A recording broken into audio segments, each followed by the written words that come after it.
Good evening. Today is Monday, February 3rd, 2025. I call to order the Finance Committee meeting of the Brockton City Council. Will everyone please rise and join me in honoring our country by saluting our flag? I pledge allegiance to the flag of the United States of America and to the republic for which it stands, one nation, under God, indivisible, with liberty and justice for all. Mr. Clerk, agenda item number 1, please. Item 1, ordered that the following named sum be and the same is hereby transferred as the same was submitted by the mayor as follows. Transfer of $30,000 from certified free cash to fire purchase of services. Invited Fire Chief Brian Nardelli, CFO Troy Clarkson. Chief Nardelli, good evening. How are you? Good evening, Mr. Chair. Good evening, councilors. Thank you. This $30,000 is to pay out the funeral expenses of the firefighters in the line of duty losses that we just had a few months ago. I take any questions. Any questions, councilors? Favorably. Second. We have a motion to recommend favorably. All those in favor? Anyone opposed? The matter passes. Thank you, Chief. Thank you, sir. Item 2, ordered in accordance with the general laws of Massachusetts, Chapter 44, that the City Council authorizes the mayor to enter into an intermunicipal agreement between the City of Brockton and the Town of Easton for the treatment of wastewater. Invited Honorable Mayor Robert F. Sullivan, DPW Commissioner Patrick Hill, City Solicitor Megan Bridges. Good evening, Mr. Mayor. Good evening, Mr. President, Mr. Chairman, members of the committee. I'm here tonight to fully support and ask for your support on an IMA with our neighboring community, the Town of Easton. This is an agreement in place that's for a defined certain area. We are joined tonight by the Town Administrator for the Town of Easton, Connor Reed is here, and some of the Easton officials as well, and you'll hear from them. But this is, if you're familiar with the Easton Industrial Park off of Belmont Street, a little bit past Bourne Transportation, Bourne Auto on the left, and Stonehill's entrance on the right. It is just for sewer. It is not for water. I will tell you that I met with Mr. Reed soon after becoming mayor. At that time, we also had Claire Cronin, the representative that served Brockton and Easton.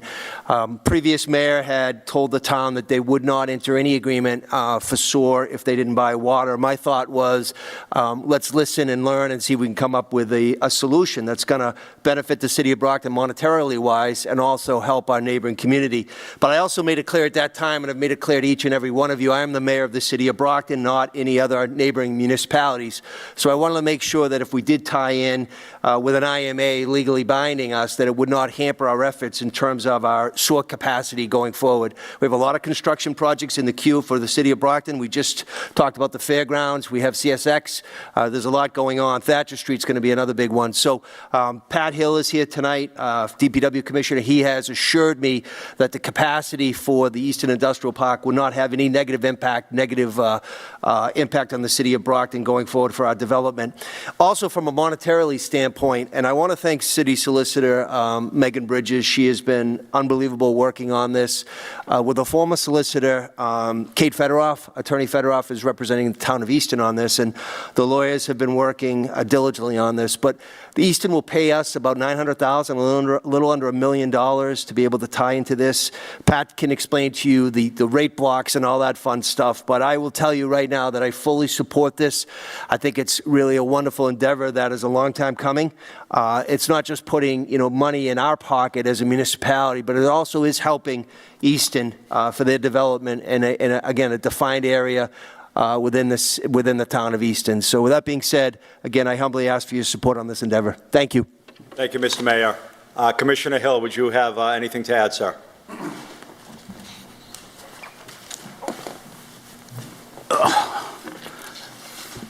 Councilors, thank you.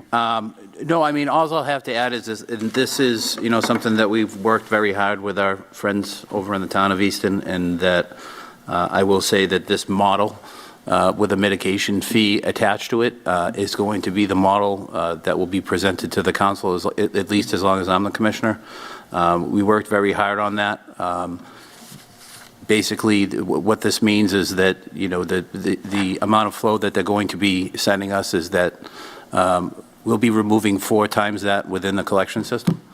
So what does that mean? Their proposal is for 80,000 gallons. We're going to be removing 320,000 gallons. inflow and infiltration in our collection system. So in essence, the 80,000 gallons that they'll be sending us, quick math, 240,000 gallons will be removed. So on top of the 80,000 they're sending us. So it's a net zero transaction for us.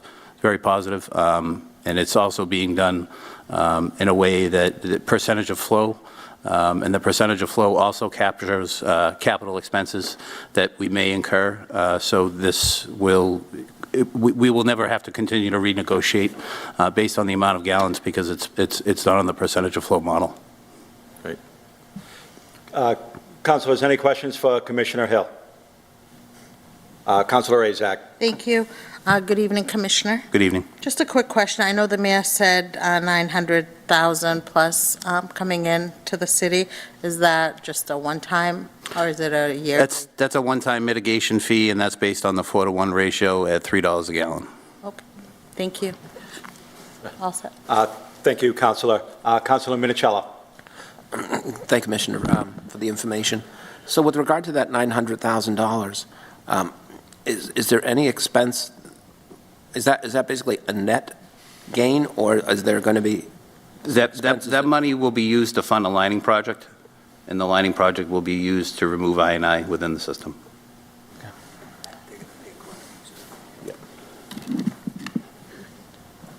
And then over time, when the sewer system is tapped or used, what would be the rate that they'd be charged? So they pay a percentage of flow basis, Counselor, so that covers all of our capital expenses, all of our costs that we pay Veolia to do all the treatment, all the costs that we pay to remove the sludge, all the costs, any capital improvements that happen at the wastewater treatment plant.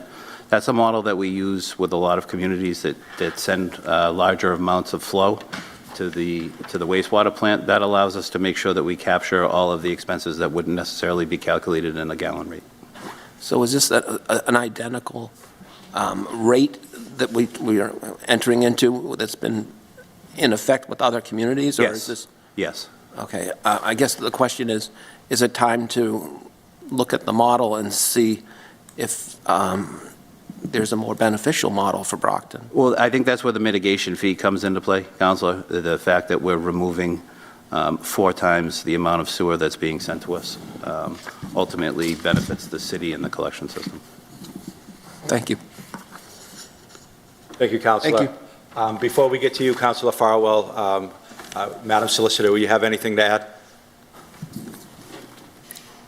An IMA is a legal contract, so it provides responsibilities and obligations for both parties. And what Commissioner Hill just told us is that the Easton will still pay for its usage outside of the $960,000 that they're going to pay to the city in a one-time fee. They pay on a formula based on what it costs the city to operate the plant. Whatever percentage of flow is sent through the plant that is from Easton, they pay a percentage of the total cost of the plant operation. So I use the words, net positive effect.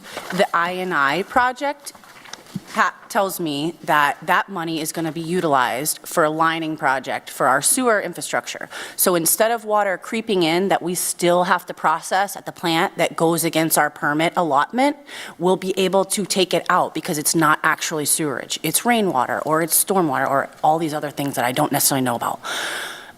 So the only thing I'd add is, to Councilor Minichiello's comment, should we look at it differently? We are looking at it differently. We're not just getting either a block rate or a new sidewalk or a common user rate. We're getting a common user rate, which is really you can't do more than that. You can't do better than that on that aspect of the billing. And we're getting a serious impact payment for mitigation before we will accept any wastewater from the community, because it's going to take them a while to build out the project, and certainly they're here if Mr. Chairman wants to hear from them, but this is a different approach. Thank you, Madam Solicitor. Councilor Farwell. Just very quickly, so for the folks at home, in round figures, if it's $10 million to operate the plant and they're paying 10% of it, they pay $1 million. That's correct. Is that pretty much Yes. Because most people will not get into the formula and all of that. I have to tell you, regional cooperation and collaboration is the way to go. I'm trying to remember the community that just recently agreed to purchase water, I think, from Pawtucket, Rhode Island, and Attleboro. And it really is, it's a much more cost-effective way to go. And I'd love to talk water with our Easton friends at some point, but, count me as supporting this, and I think it's a good step forward. Thank you, Mr. Chairman. Thank you, Councilor. Councilor Darren Court. Thank you. I have a question for the mayor.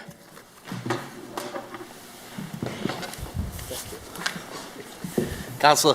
Mr. Mayor, earlier you stated that, in the past, all the administration, refused to get involved in, this kind of collaboration. I mean, for the sake of, what we do as elected officials. Do you know why, or is it just something they refuse? Yeah, I wasn't privy to the conversation. Mr. Reed is here. He was at the table with the previous mayor, but it's my understanding that the city's position at that time was to Easton and to other municipalities, if you want to connect to sewer with an IMA, you have to buy water. It's not an option to do one or the other. You have to do both.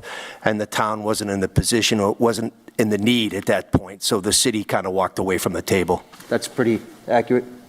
Can I ask him a question too, as you are sitting there? Of course.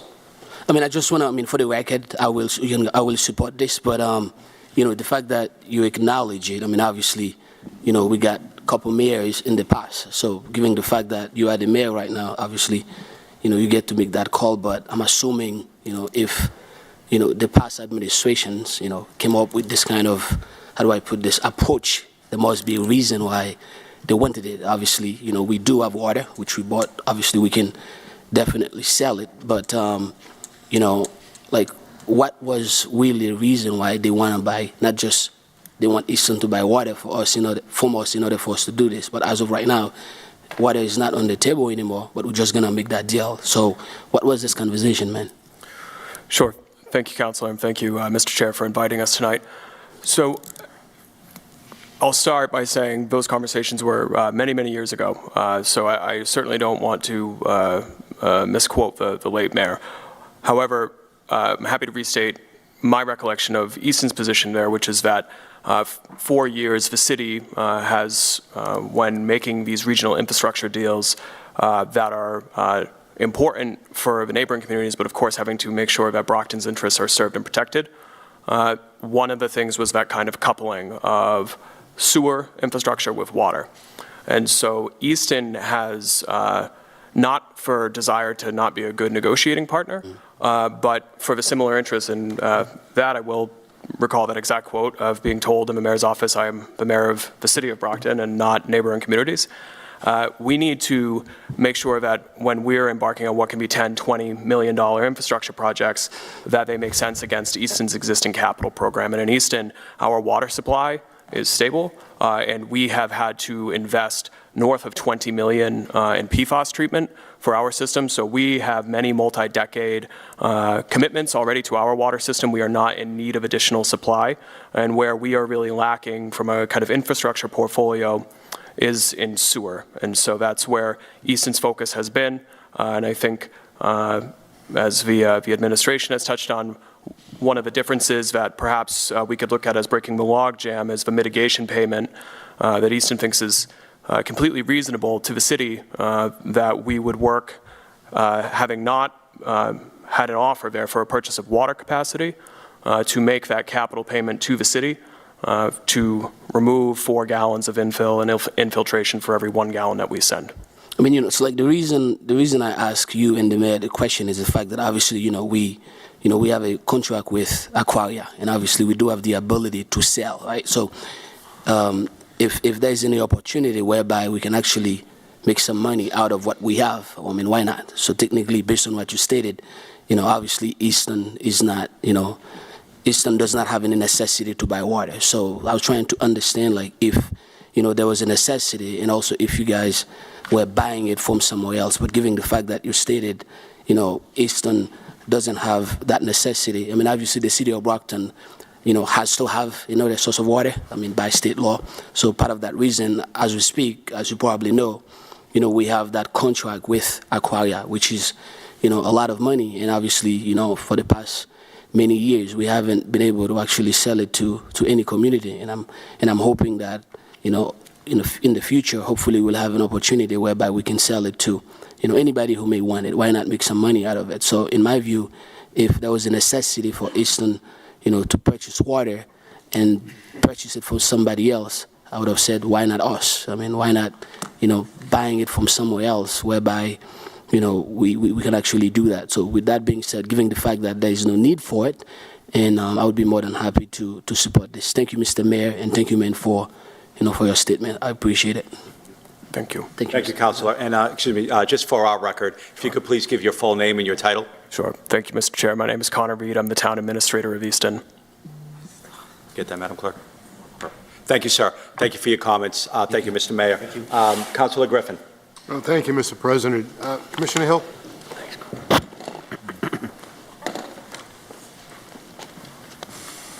Good evening, Commissioner. How are you? Good evening, Councilor.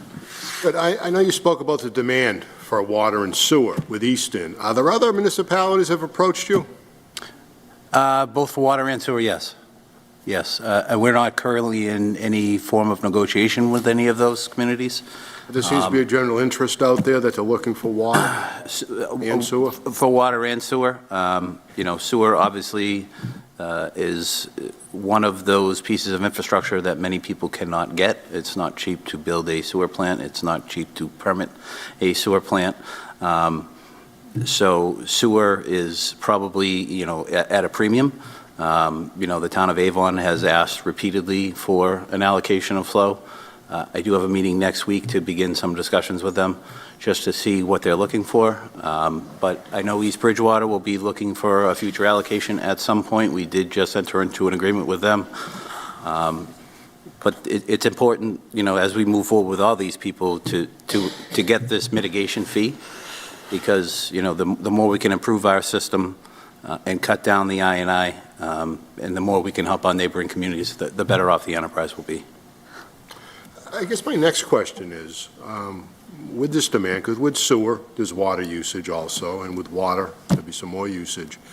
Would it be prudent to start maybe looking at purchasing an Aquaria again? While we do have the resolve to talk about that in a little bit, and I certainly will, comment about that more thoroughly then. Mm-hmm. Two different animals.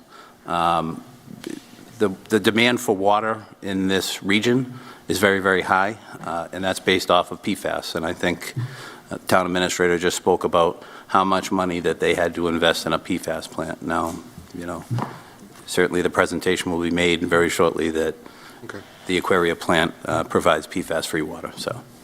Okay, great. Thank you, Mr. Commissioner. Thank you, Councilor. Thank you, Mr. President. Thank you, Councilor. Any other councilors like to speak on this agenda item? Motion to recommend favorably. Just on the, Second. On the motion. On the motion. Councilor Nicastro has not able to join us this evening, but she did send in an email that she would like to read in the record, so I'm going to ask the clerk to read her statement into the record, please.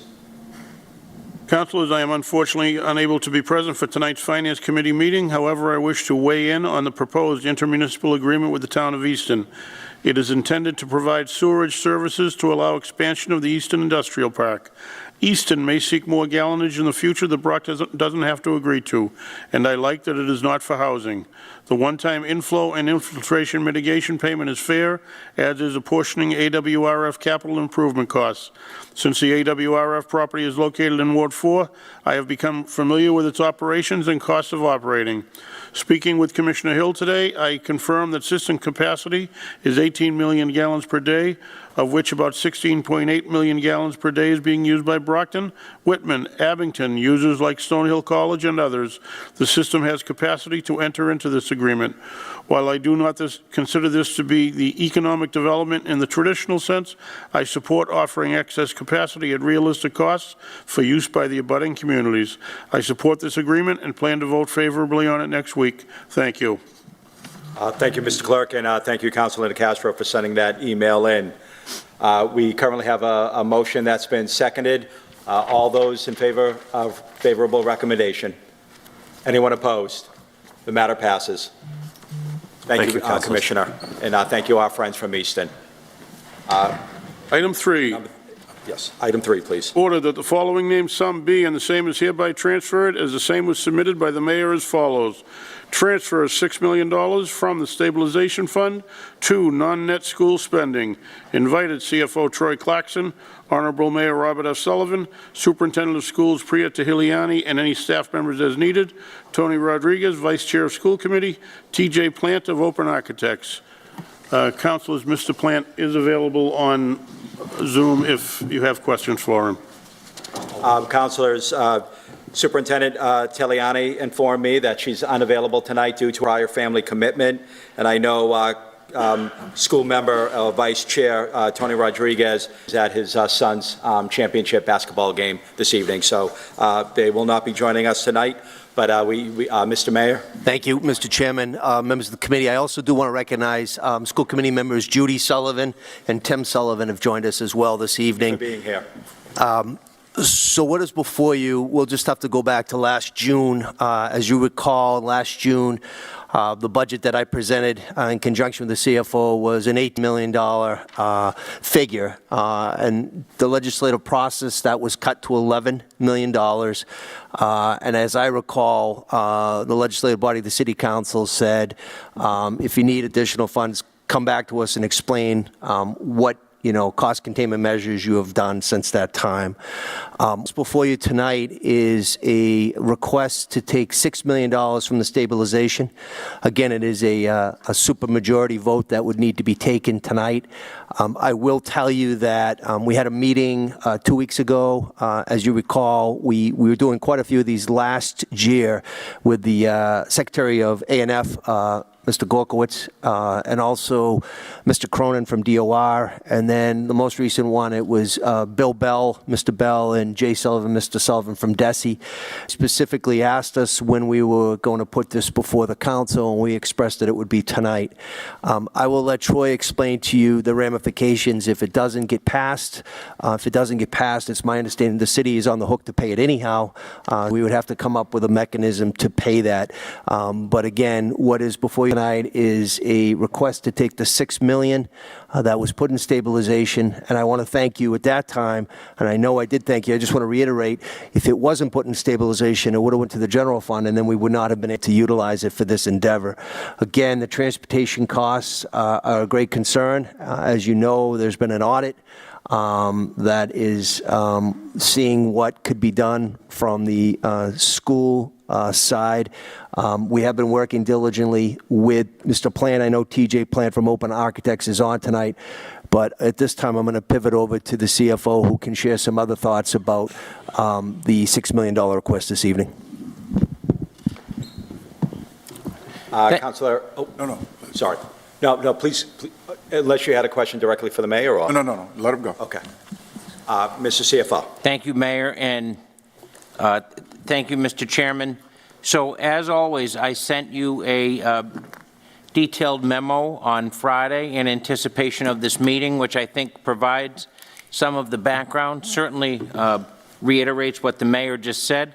It also provided you a timeline of how this money became available. I thought it was important to include that timeline because when I came before you asking you to raise and appropriate that $6 million into the stabilization fund, it was for the express purpose of what we're doing here tonight.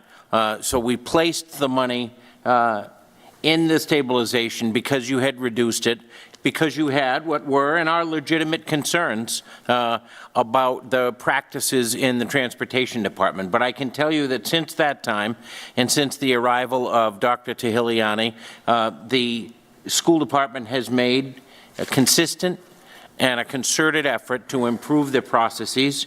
In fact, the mayor has signed now several dozen letters of agreement So some of the issues that I raised as a concern to the school committee back in March of last year, many of them have been addressed. They are making progress on others. But I think it's important that we move forward. If I just point of information, I've signed 95 letters of agreement and 115 placement agreements. I think it's important that we move forward because as the mayor stated, and as I've stated to you both at these meetings and in writing, transportation costs are a city responsibility. So for us to not fund when we have funds available would knowingly create an additional deficit, which I know you don't want. What you want and what I want is accountability. And I'm here to report that the schools have made significant progress toward that accountability. There's still more work to do, but they recognize that. We are working closely. And so I think they have made sufficient progress that it's important to approve the transfer of these funds. I did provide you earlier today, and it was electronically late in the day, so I did also provide you all with hard copies of updated school and city spending reports as of today. TJ has a high-level report that they produce that he can go over with you. He's obviously available to answer any questions. But the report that we've provided uses that $11 million as the baseline budget because that's the budget that you approved, and so that's the transportation budget. And so based on that, to date, they've spent about 89% of the available funds. Should this transfer be approved, that number will be increased to $17 million, and future reports will reflect that additional amount. And the mayor mentioned this, and I mentioned it in my narrative to you on Friday, but I do want to reiterate, we're in close contact with both the Department of Revenue and DESE, the Department of Elementary and Secondary Education. In fact, we have a follow-up meeting with DESE and our school partners later this week. So, you know, I am quite certain that the first question that they will ask, although they're watching right now, I'm sure, so they'll know the answer, is whether or not the transfer was approved. And so, you know, we're here where we are in a much better position than we were a year ago because of your support, because of our work together. But this is an important next step. And folks far beyond Brockton are watching, so it's important, I think, that we continue to work together and move forward. And I believe that approving this transfer is, in fact, moving forward. I am happy to answer any questions you have. And again, TJ is on the line as well. Thank you, Mr. Clarkson. Councilors, Superintendent Taliani did send us an email. I made sure that email was printed up for your review and consideration during your vote tonight. She is available for any questions this coming week if you had any. Councilor Rodriguez. Thank you, Mr. Chairman.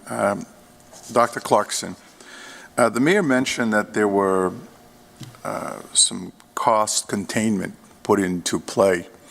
Are you aware of any of those measures specifically that actually was put into play to help us in terms of this particular, because, I mean, it seems that we've spent 89% of the budget, and there's still about 6 months left in the school year to go. So $6 million, if you figure it all out, it's still not going to be enough to get us over the hump. So what specifically cost containments have been put into play to deal with the issue of transportation? I'm not looking at the school department, I'm not looking at anything else. I'm going to support this, by the way, but I just think it's fair if during the budget hearings we said we want some of these things to be put into play.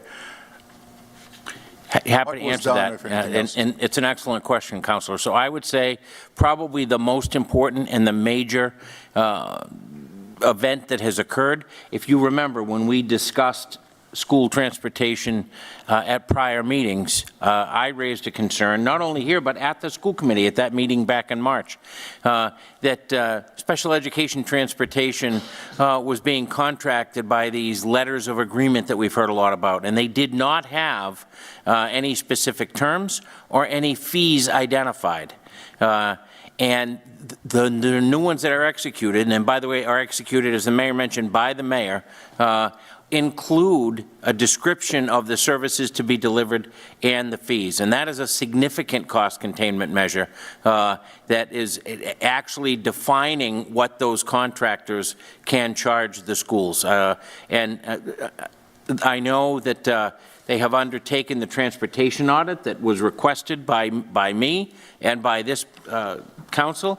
I don't think it's quite done yet, but I know Dr. Tahiliani in her email earlier today requested to come back and discuss that in detail, and I will certainly attend that meeting and be happy to answer questions on that.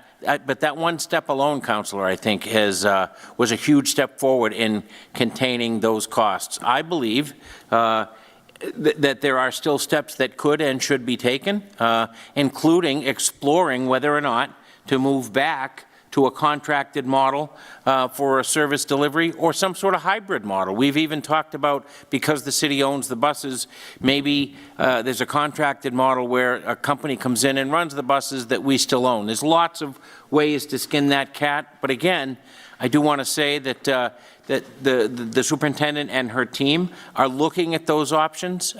We have weekly meetings. The superintendent has designated TJ Plant of Oakland Architects as the city's main liaison, and TJ and I are in daily contact.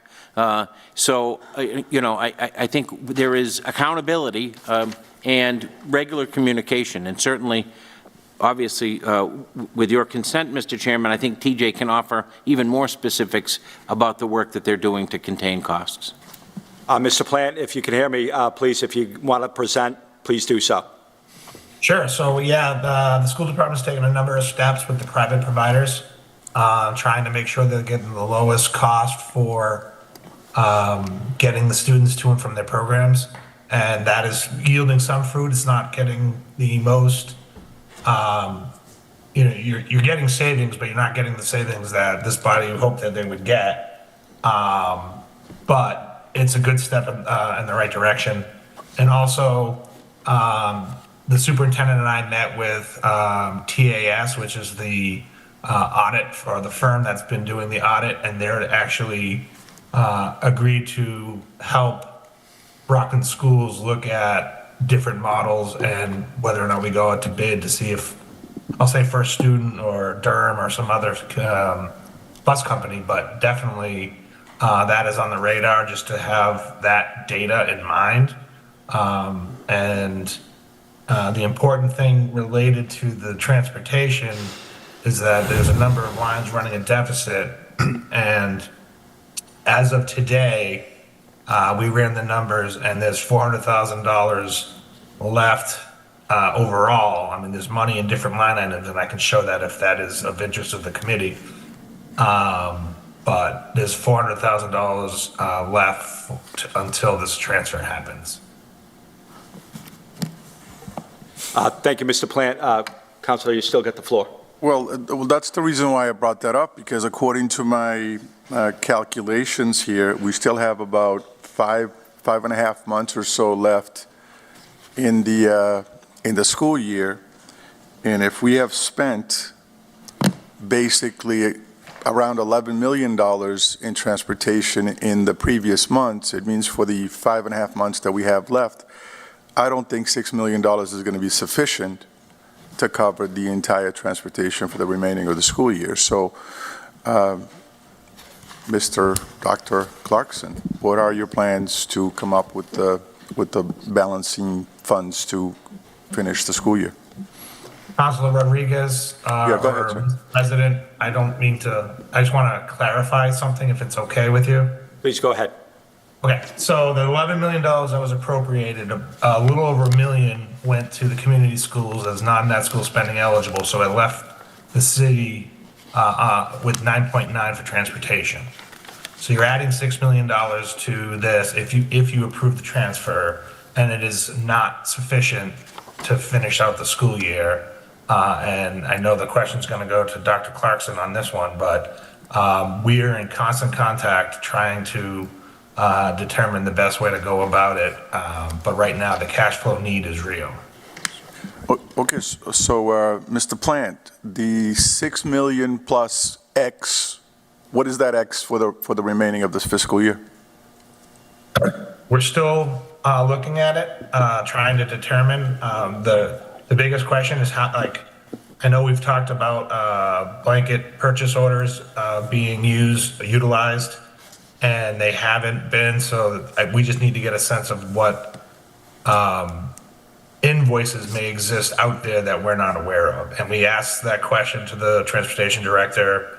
The number we got from her was roughly 4.1 million remaining for her needs for the remainder of the year. But that would get us up into the $19 to $20 million category as it relates to that. But I can refine that number and get back to the council.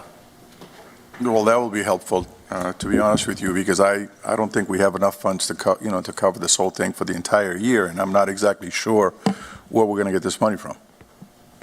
I'll defer to Trey on that one. So it certainly is an excellent question. When the mayor and I recommended the $18 million to you back more than a year ago, that number was based on a variety of factors, including it's what we thought we could afford at the time, and there was a different team in place at the schools, and we weren't confident that any measures were in place to contain any cost or to run more efficiently. So I think the answer to the question, Councilor, is broad, but we have to look at a combination of continuing to do the things that we talked about tonight and look for ways to reduce those costs and include a variety of options, including some of the ones that I discussed tonight. There are funds that the schools have used in the past to address particularly special education costs, and the state provides additional funds for that. That could be a potential source. We have used, in the last couple of years, surplus city budgeted funds to then transfer to address those costs, and that's a possibility. So I meet with my team on a monthly basis to review the report, and that's what I provided to you tonight via email and in hard copy to see where the city's budget is at. Based on current estimates, we will have more and a surplus on the city side than the schools are projecting. I hope we don't need that, but we are, as TJ said, in constant contact, planning out that whole variety of potential funding sources to make sure we do, in fact, have the money on hand. All right, well, thank you, TJ. Thank you, Mr. Chairman. Thank you, Councilor. Councilor Lally, followed by Councilor Minichiello. Thank you, Mr. Chairman. I figure I'd probably send this to the mayor in his capacity as chairman of the school committee. Last time she was here, Superintendent Taliani said that they were going to get to the bottom of some of the problems they'd been having with the van drivers. This was notably a couple of days after the accident at the Baker, in which both van drivers were found to have issues that would have been picked up in a quarry that were not, because a quarry was not performed because they were contractors. Now, the superintendent said that they were getting on top of that and that they were going to have all of that done. And at that time, I had asked for the city council to be given the findings on a broad strokes. I don't need to know names or individual circumstances, but turns out we hadn't checked this many people for quarries. Turns out of that, this many people failed the quarry. Here's what's happened to those people. We don't have those results, and I'm looking at a request for $6 million, which is our bargaining chip on the behavior of the school transportation. I understand that this is something that is going to have to go through to cooperate with and work with the state. I think they've shown the schools and by extension the city great patience, and I don't want to try and imperil your situation when you go to Boston. But if it were possible to receive some kind of update before we vote on this next week, that would be great. I will speak to the superintendent tomorrow, and also Dr. Moran, the HR director on the school side, to see if they can get that to you prior to the next meeting, so you'll have some time to vet it out. Thank you. Thank you, sir. And I don't know whether this goes to TJ or Troy, but so it sounds like these schools have really tried in the last while since this cut was made. They have worked with your office more, Mr. Clarkson, and you feel that there's some positive results to that? Yes, for sure. Okay. And I believe it was Mr. Plant said that some of the reforms didn't save as much money as hoped. Where did we fail to correct? Where did this, what was changed that didn't yield the savings that we hoped? Timing. It was the timing of TJ, go when ahead. school was going to start. And that is really what the issue was, is by the time the superintendent came on board, we were getting ready to open up the schools. She was transitioning into a new role.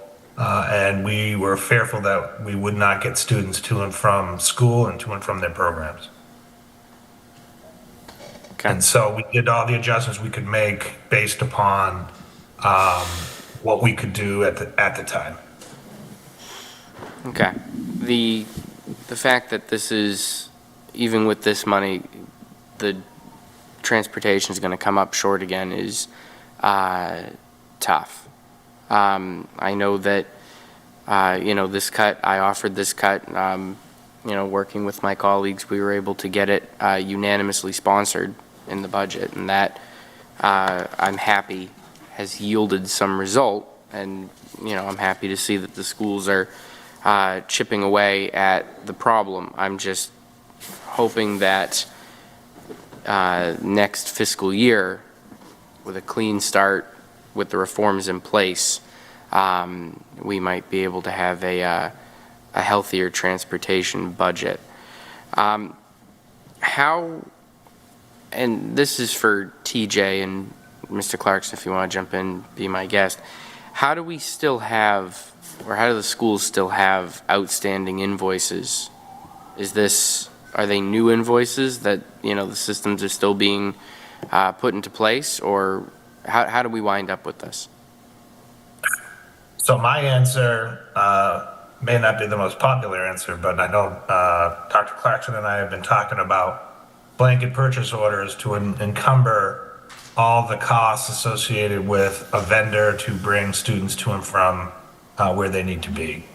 And that is not something that has been in place in the whole time I've been with Brockton, which is, I think, is now pushing 16 months. And we've been trying. I've been working tremendously with Irene, the city auditor, and she's been excellent, and she's coming around to a lot of this stuff. She just needs to be given the assurance that the school department has their act together. However,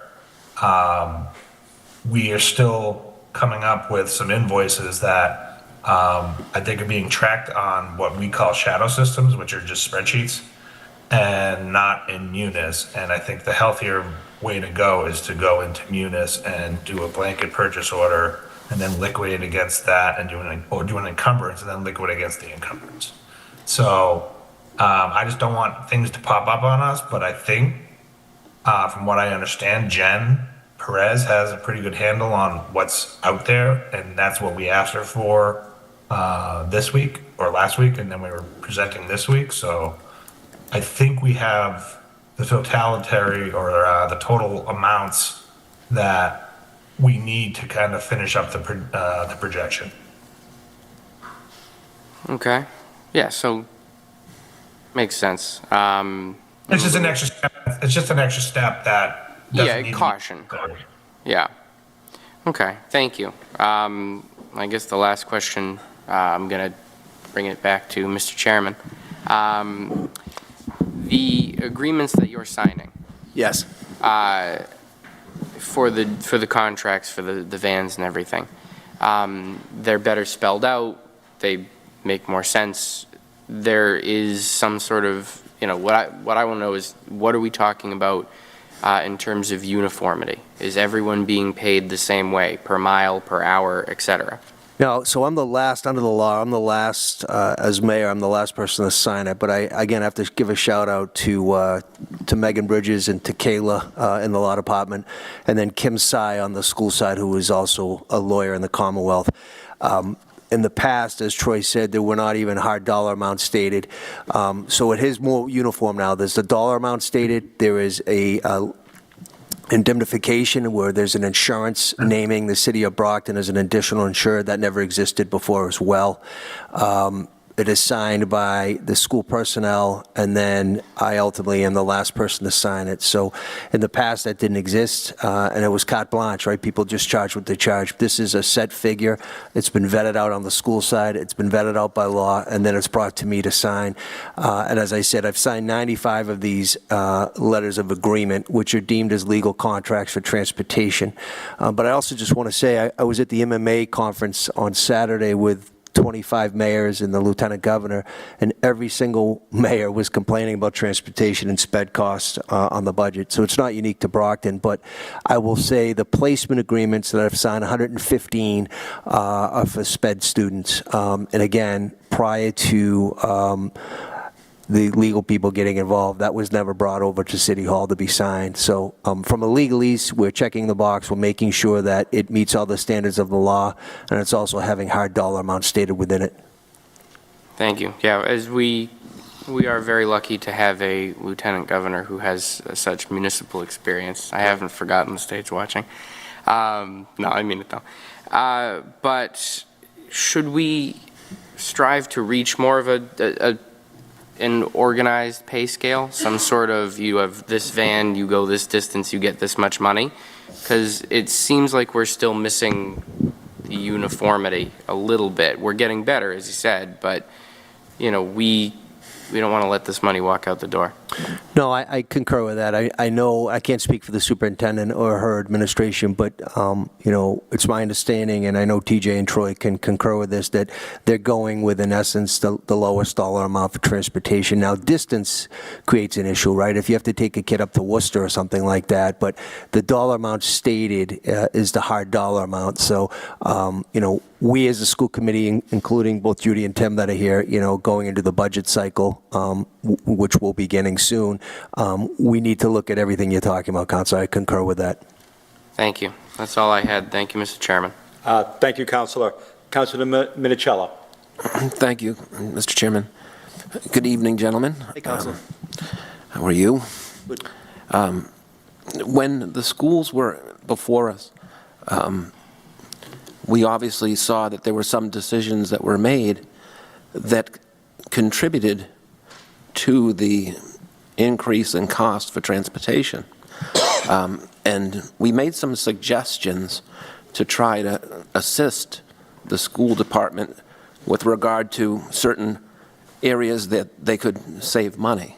I have a couple of questions, and I'm wondering, you may not know the answer, but has anyone explored the possibility of going to a Tier 4 system? We're running on a Tier 3 system. A Tier 4 system would save funds. You'd have to identify certain grade levels or certain facilities to put them on a different schedule. There'd have to be some negotiations with regard to union contracts. But this would save money. And these are things that we suggested. And I'm just wondering if anyone's looked into it. Another thing was that we all know that part of the problem was that decisions were made to move programs, to shut certain schools down, certain facilities, and out-of-district placements contributed significantly to an increase in transportation. The change in the kindergarten schedule, that was $1.2 million on its own. I think closing down the one of the programs was close to over $1 million, sending those kids out of district. We suggested ride sharing with regard to different communities. Has there been someone explicitly calling around to different communities. Again, it's simplistic, but like if you have the Cardinal Cushing Center over in Hanover, Abington's on the way, Rockland's on the way. We start out in Brockton, and there might be someone from Easton coming over there. All I'm saying is, has anyone looked into, sharing with other communities that are sending kids to the same facility, the School for the Blind? These are ways to save money. We're not looking to cause problems over on this side of the aisle. We have to be responsible. So, what I'm suggesting could save significant money. And I'm just curious if anyone's looked into these things, because we did suggest this, way back when.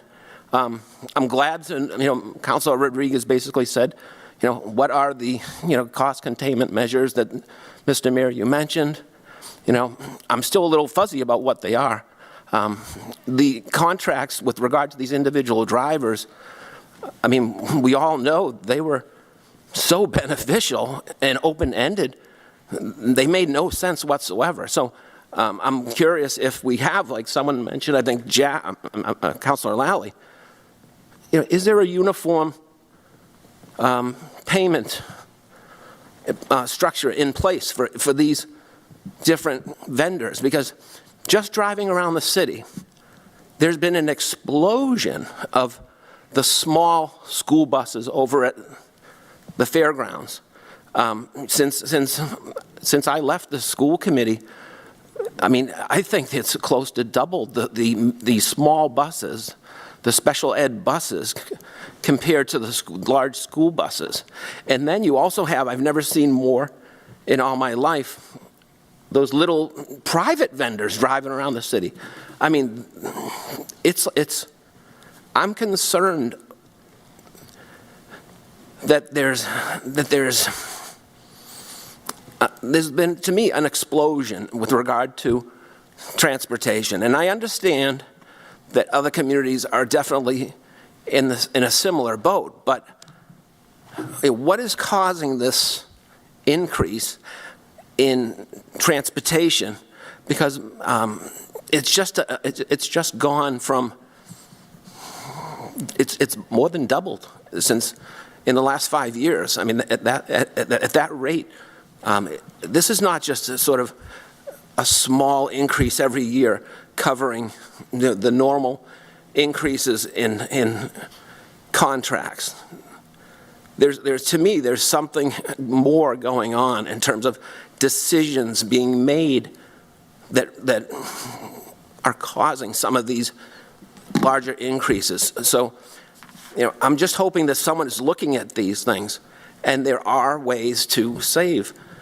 And I'm hoping that, I want to work. If someone would like me to help out, I would love to go over and say, hey, let's have a meeting. Let's work together here, because it's all the city money. We want to have money for our citizens, our kids, to give them better programs, to give them more better facilities, to do whatever we need to do, instead of just throwing the money at transportation. Some of the kids that are out of district, if a parent is available to drive that student, not all parents have cars, but if a kid is placed because their family moves out of district because of an eviction or because of a fire or because of some sort of a circumstance, you might be able to negotiate with the parent at a better rate. If the parent's available, say, well, would you like to drive your student up from New Bedford to Brockton? And, we can afford this rate instead of, using the private company, transportation company, that's probably going to be more expensive. All I'm saying is that there's options, there's things to look at. And the city council is willing to work. We're willing to roll up our sleeves. And like I said, when the schools came in, it wasn't like we just want to hold back $6 million. We offered suggestions. I'm just curious where those sort of look-ats are, or have they been looked at? And maybe someone says, we can't do it. This is why we can't do it. So whatever. So I want to be cooperative with the schools, you know, not adversarial, but, you know, this is a lot of money. And I don't understand why we don't know what the number is for the additional funds, because we know how many kids we have. We know where they're going and coming from. We know where the programs are. So we know, you know, how much has been spent to date for the months. So between now and the end of the year, like Councilor Rodriguez says, it's about 5 months. So how much is it going to cost to maintain, to pay those bills for those 5 months? I don't see why we don't have a number. Because we know how many kids we have, and we know where they live, and we know where they need to go right now, unless programs are going to somehow change in the middle of the year, so that's going to be a variable. But if the kids are going from A to B for the rest of the year, we definitely need to know, and we know there's a way to calculate how much money we need. So this cloudiness about how much more money we need, I don't agree with that. I think we should be able to have a figure. So, and that's not a criticism. It's just I think it's a truth. I mean, we certainly should know how much we need to the end of the year. It's not a mystery.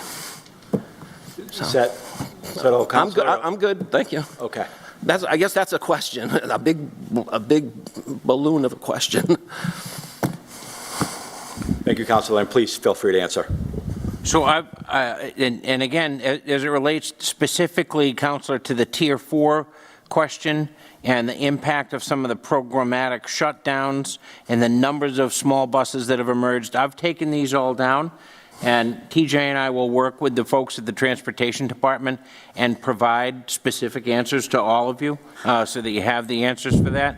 I think we have heard, certainly from TJ and the other financial folks at the schools and the superintendent, on some estimates, and they've discussed those publicly.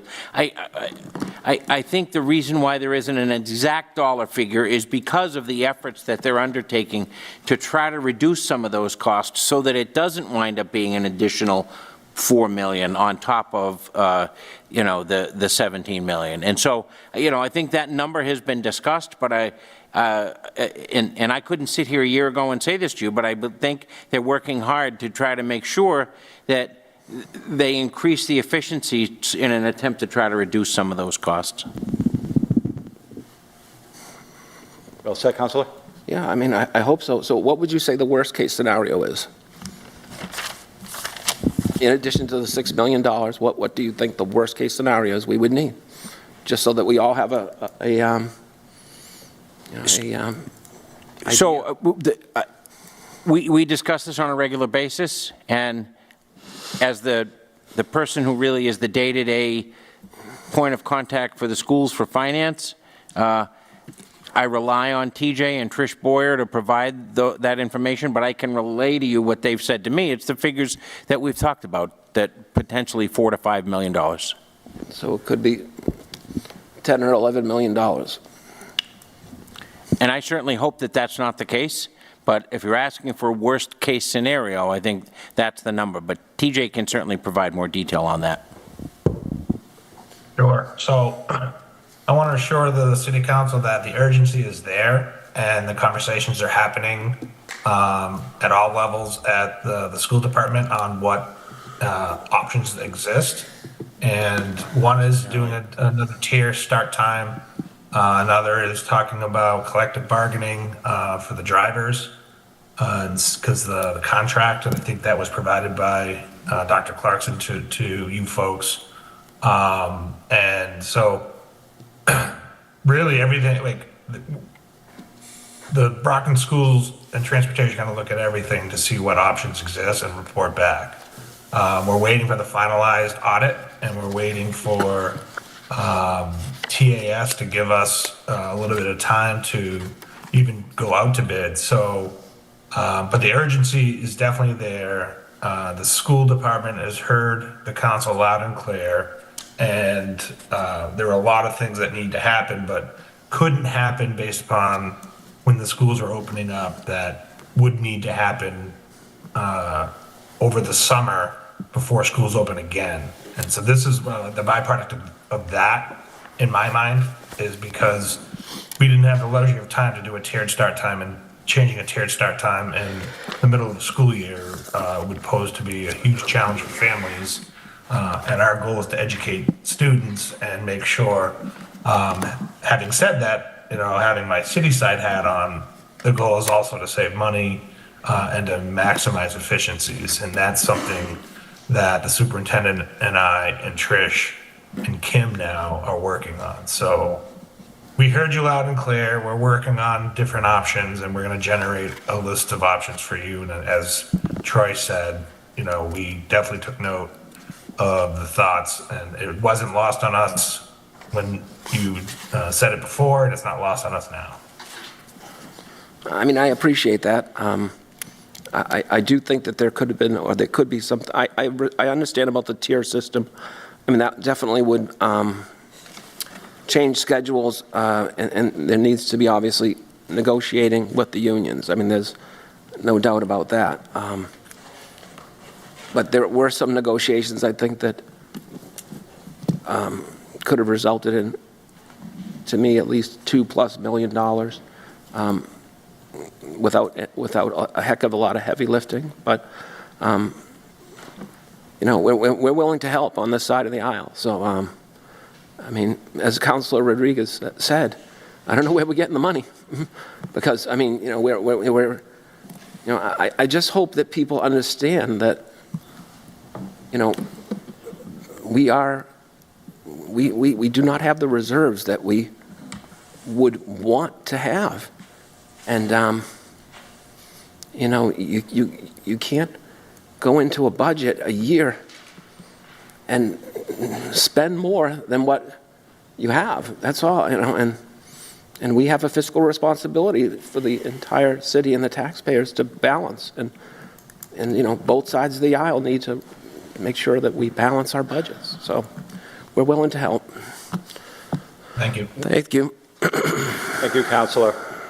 Councilor Farwell, followed by Councilor Davenport. Thank you, Mr. Chairman.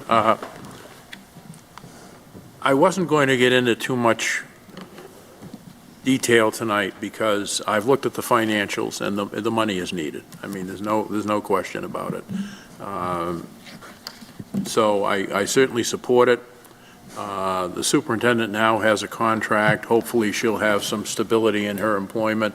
She can plan now for the next fiscal year. I mean, this school year is racing by, so anything that we might do in transportation, we're not going to effectuate large amounts of savings.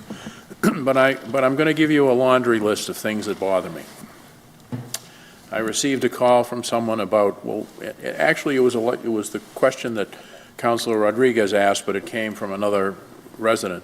What have the schools done to maybe change the transportation policy?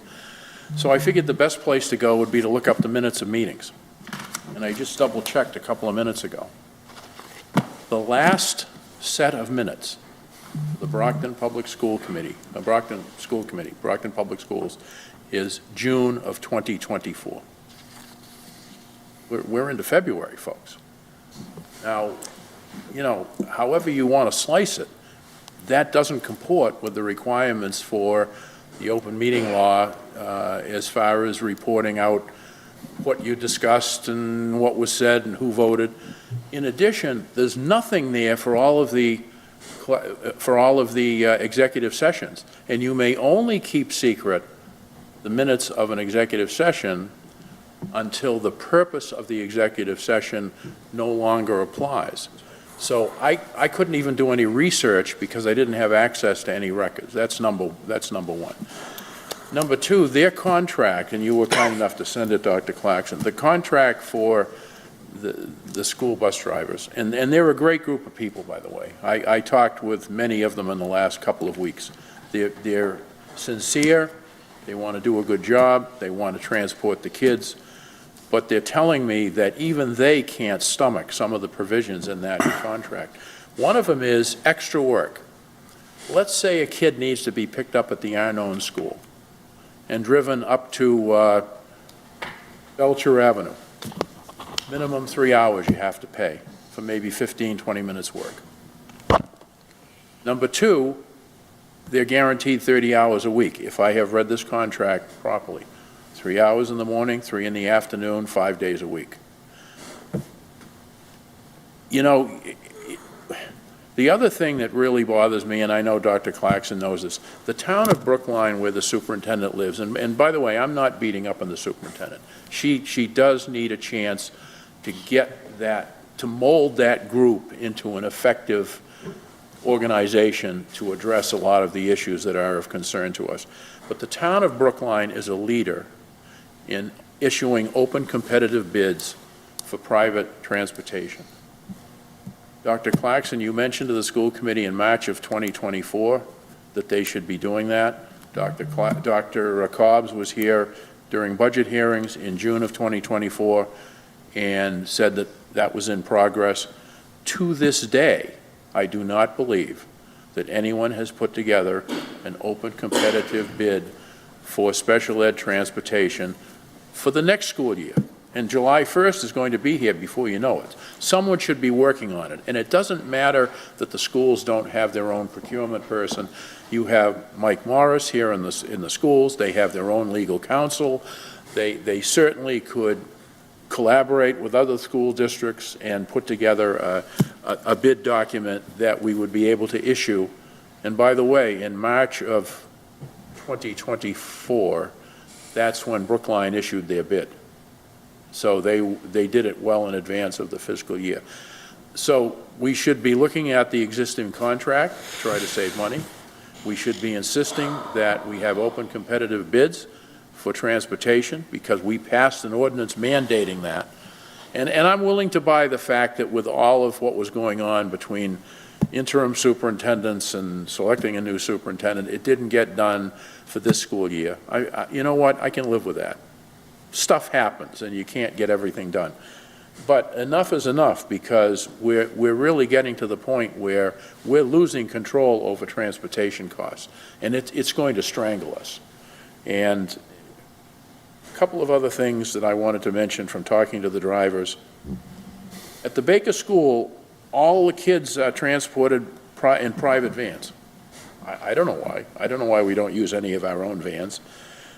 They don't utilize them for regular pickups.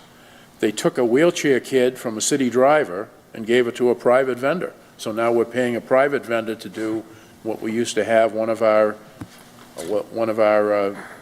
drivers city drivers would handle.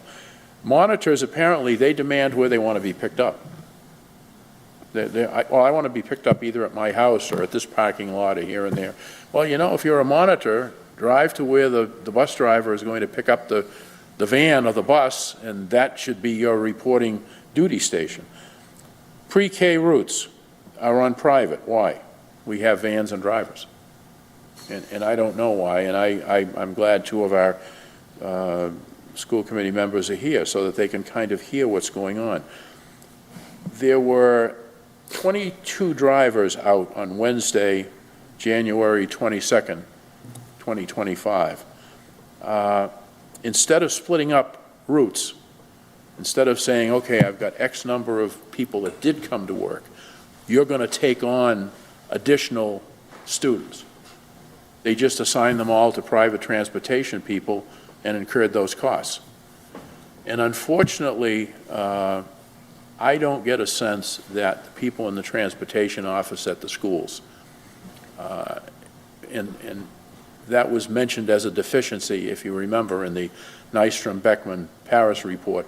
I don't get the sense from talking to people that they've been properly trained or that their skill set is such that they're going to be able to be nimble and change assignments, change route assignments, and enter into some cost savings for us.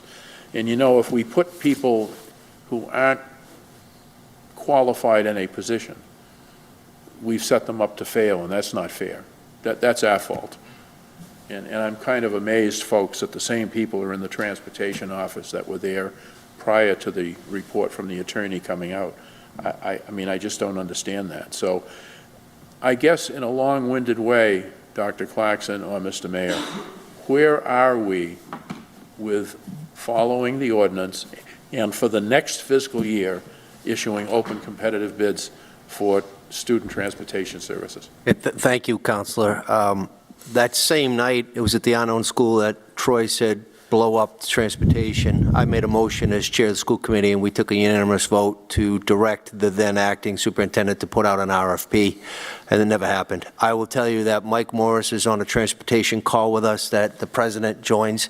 It was created under Moses Rodriguez's idea, and we still meet on a weekly basis. So there is no, you are correct, there is no procurement officer on the school side. That individual was short-lived and moved on. But Mike is chief procurement officer for the entire city. He's done it for decades. So they are actively on the school side looking to hire a procurement person, but Mike Morris in his capacity is working on RFP. The superintendent, the permanent superintendent also agrees that an RFP should go out. But that's the most update I could give you at this time, Councilor. Okay, well, I support this. I understand we owe the money. We have to provide, I hope it's not an open-ended checkbook here. No pun intended with TJ, open checkbook, but, and I'll ask this question, that's a good one. But between now and July 1st, we've got to get things in order. There really is no excuse for not addressing what we know is a problem, and we know some of the components of that problem. And it just has to be done, or I think it's going to be a very difficult budget process, because I would not be of a mind to turn over $18–20 million without some degree of cooperation coming back. And I'm not knocking any particular school committee member or the superintendent or anyone else. I'm just saying there's a professional expectation that people will do their job. That's basically all I'm saying, and I don't think that's asking too much. So you may not be able to answer this, Mr. Mayor, although one of our school committee members could. When was the last transportation subcommittee meeting held, if we know? I found one listed, I think, about 9 months ago, but. Okay, but for the, yeah. Please come to the podium. Judy, do you mind coming up to the podium just so, because it's on cable? Sorry, Mr. President. If you could please just full name and position to our clerk. Full name and position to our clerk. Good evening. Judy Sullivan from Ward 5 School Committee, and there is a Safety, Security, Transportation meeting subcommittee that meets to address all those issues, and it met at the beginning of school to go over whether the bus routes were all in order, and then I believe it met one other time after that, and the notes are being updated for the minutes. So we're up to September 24. The minutes were just, so those should be available up to September 24 of all subcommittees and school committee meetings. Our attorney has told us that if the executive session involves negotiations, then those can't be released because it involves talks about contracts. Until the contract is signed, and then the issue. And then it can be released? Okay. Yeah, that's my understanding of the law. Okay. But, so I would say to my colleagues, let's focus on the upcoming fiscal year. There's no sense in, beating a dead horse over what has or hasn't happened this year. But I really do think that in a professional way, we can expect more from the school department to help us out with cost containment, running an effective, efficient school transportation department with the right people in charge. And I do think you need to address some of the collective bargaining provisions. It's always harder to get them out once they're there, but I do think that might be a way of looking at some cost containment and absolutely the open competitive bidding. So I thank you, Mr. Chairman. Thank you, Councilor Farwell, and thank you, Ms. Sullivan. Thank you. Appreciate your time. Councilor Davenport. Thank you. It's kind of like funny though. This is the beginning of 2025, and here we go again with you know, a $6 million request. Let me just go straight to it. Obviously, you know, some of you do know my feelings about the transportation department. And last budget, right, there was a lot of talks in terms of our, you know, state of unhappiness in terms of what was going on within this transportation department in terms of how it has been, you know, going on in terms of leadership over there. So based on my observation, obviously we have an obligation as a city to provide transportation to our kids, but at the same time, it must be done in a fiduciary responsibility based on what we ought to do. And obviously it's unfortunate given the fact that it's usually, you know, the CFO that has to sit here and actually facing, you know, some of this question. In my view, assuming that the folks who are in charge of the transportation should be the ones sitting here. So, you know, my issue is that, right, I spoke with a lot of drivers, and some of them are very unhappy in terms of, you know, the city of Brockton owe them almost 2 months, 3 months, and people may not know that, back pay, and some of these people, obviously, you know, they have a van, they have to pay insurance and all of that. But to go to my point is that the leadership at the transportation department is something that needs to be changed or looked at. Because the problem is that, though, it doesn't matter what we do if some of our, you know, suggestion does not put into application, nothing will change. And obviously, we can try to do as much as we can, especially as this, you know, body. And some people do have a lack of respect in terms of what we propose. And at the end of the day, once we speak here, they know, I mean, somehow, somewhere, you know, the city council has a good heart. And we will do our due diligence to give them the money. And the problem is that, you know, last budget, there was so many, you know, suggestion in terms of what's going on. And even as we speak in 2000, you know, in 2025, you know, some of the stuff that was somewhat recommended. Councilor, I apologize. One too many of our councilors have stepped out. We currently do not have a quorum. I would ask our clerk to call back in City Council. Already on it. That's what you went back there for. Yeah. I apologize.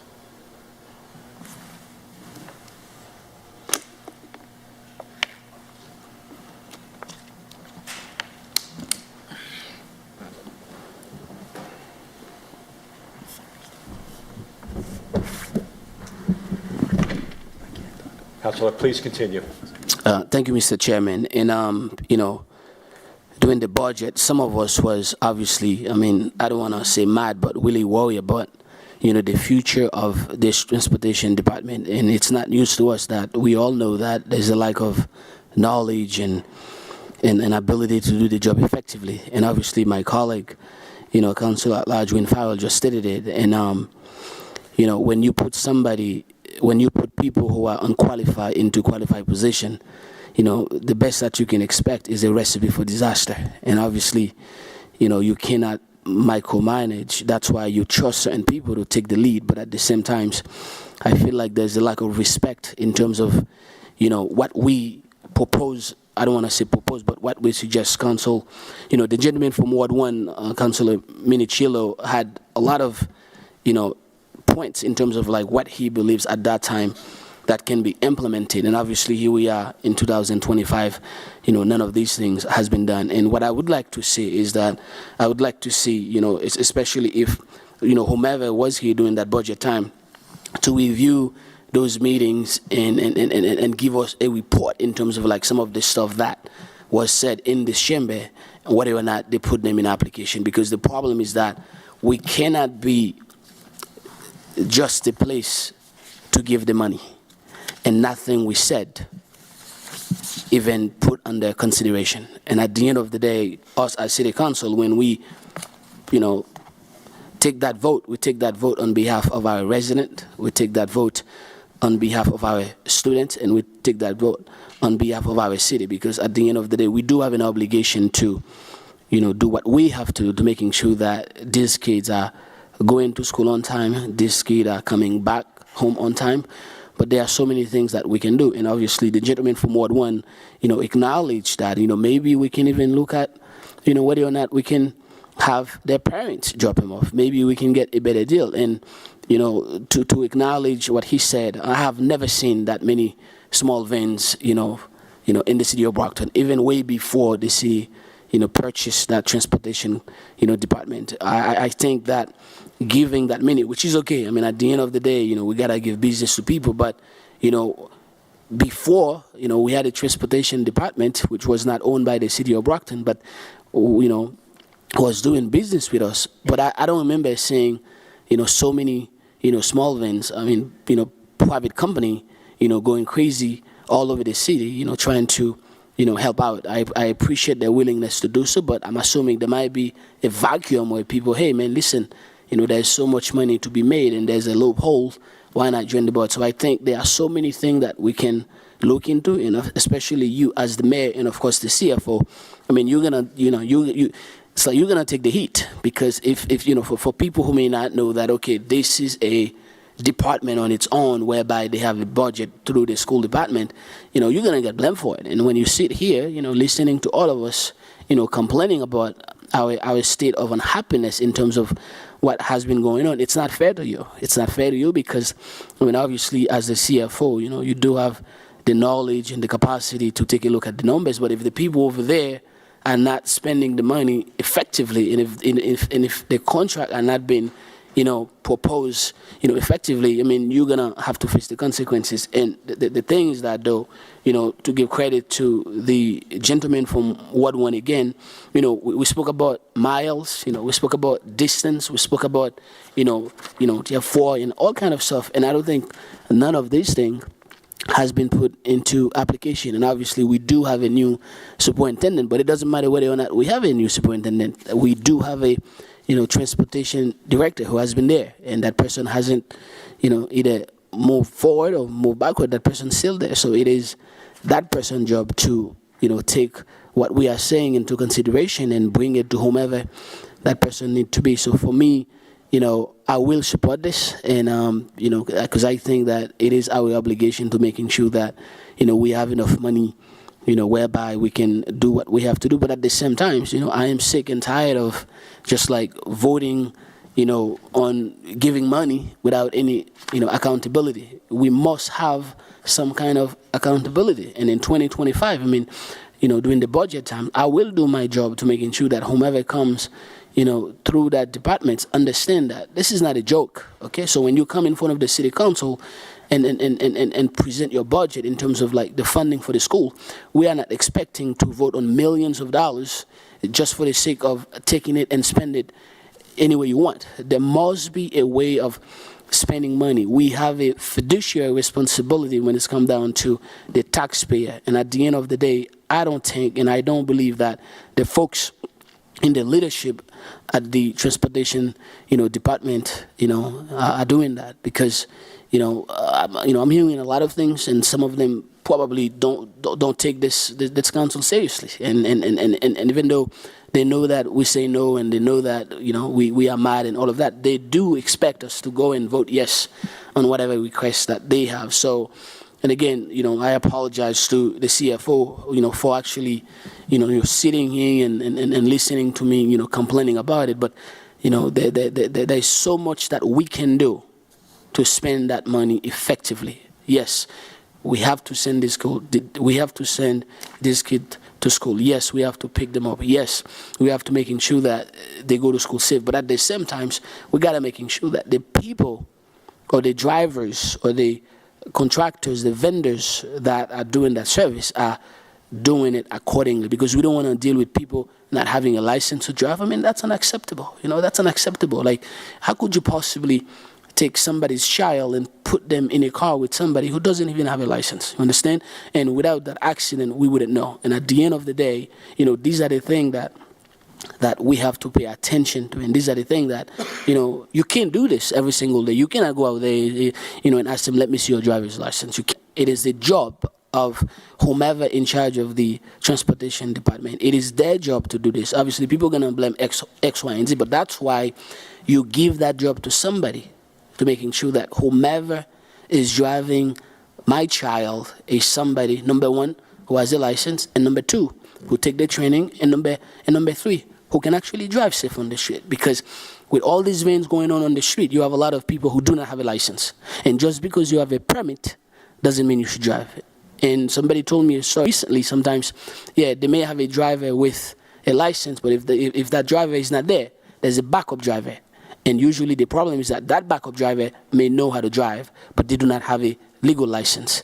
And that's a lot of things that you guys need to pay attention to, because the problem is that what if we put somebody's kids in a car and that person find out, hey, the person that was driving your son or your daughter doesn't have a license. I don't have a kids myself. I would be very mad. I would be pissed to find out, the city of Brockton, the school department, hires somebody to drive my child without a license. So I don't want to keep on, going over and over about this, but I'm very unhappy with the state of our transportation department, because obviously before the city of Brockton bought it, right, the private company owns it. And I don't believe if our transportation department was owned by a private company, some of these people would have been fired by now. I can guarantee you. Like if the transportation, if the transportation department that we have was owned by a private company, most of these people would have been done by now. I'm not advising to fire people, but sometimes you gotta go. I mean, if you do not have the ability to do your job effectively, then why are we paying you? You shouldn't be there just because I know you, I like you. No, it's unacceptable. So something needs to be done. And coming with that request for $6 million and not knowing what to expect, I mean, let me just put it to you like this. For the sake of our kids, I will do whatever I can on this council. Supporting that $6 million, if there's another request, you can count on me. I'm going to support it to making sure that we go through this year. But next year, it's not going to be like that. Something need to be done. Something need to be done whereby you come back in front of the city council and make your requests, because it is our taxpayer money, and that money should be spent accordingly. With that being said, I'll leave it there, Mr. Chairman. Thank you, Councilor. Mr. Chairman, if I could just point of information to kind of piggyback on what the councilor was saying. For those watching on TV, I know all the elected officials know this, but on the city side, everybody reports to me as mayor except for the city clerk. He reports to you. But on the school side, none of the departments, including transportation, report to the mayor. I can't hire, I can't fire on that side. I am one of 8 on the school committee that signs a contract and hires a superintendent, but I hear what you're saying, Councilor, and I'll convey it to the people that report to that person. Thank you. Thank you, Mr. Mayor. Thank you, Mr. Mayor. Claire Azak. Thank you, Mr. Chairman.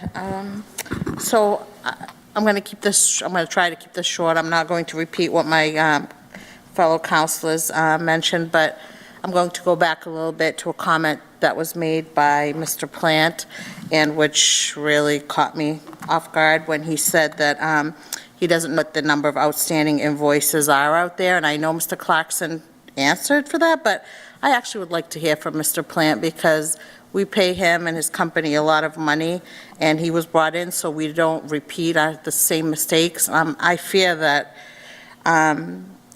we need to have numbers, we need accountability, we need accuracy. We can't just be guessing, and we need efficiency. So whether that's coming from that department, the person that's heading that department or not, if they need help to get us these numbers, then we need to get them help. But I don't want to find ourselves in the same situation that we've been in. I'd like to hear from Mr. Plant. I know, Mr. Clarkson, with all due respect, you gave your answer, but when Mr. Plant said that he didn't have a number, I mean, I need him to have a number, to have an idea. So is he still on, or did he hang up? I'm here. Okay. I'm here. So I mean, that honestly is the biggest question that exists right now, and that's more process over anything, and that's related to better utilizing your munis accounting system. So, Mr. Plant, we have a person that I've identified that comes into the city.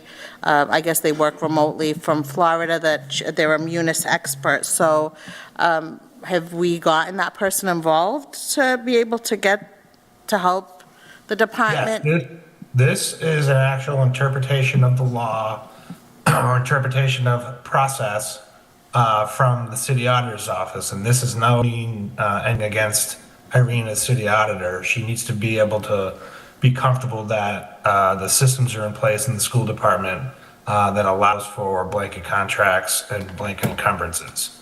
That allows the insight into the numbers that allows the projections to get tight.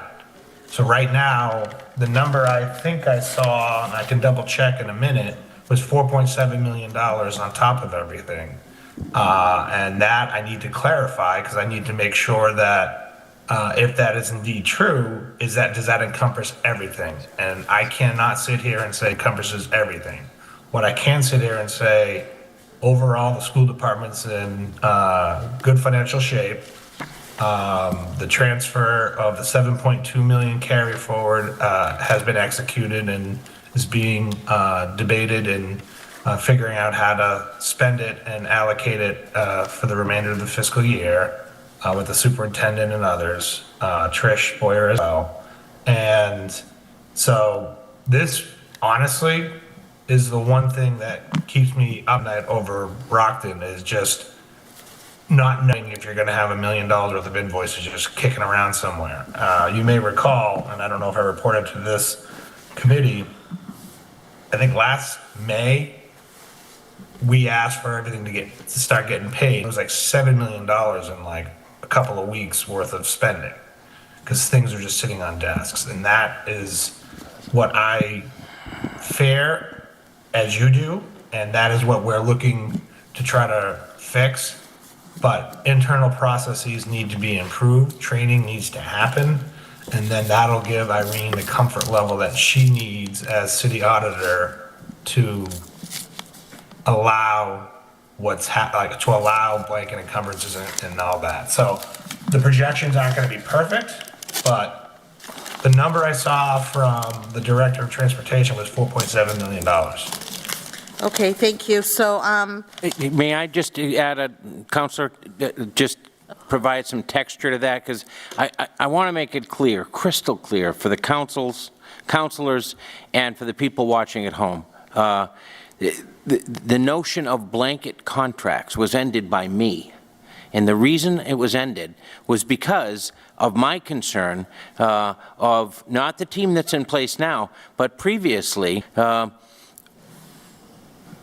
I was not willing to afford the school team with the luxury of a blanket contract. What that means is if there's $1 million in a budget line, you sort of block off that $1 million and then spend against it, but at least the $1 million has been reduced from the budget.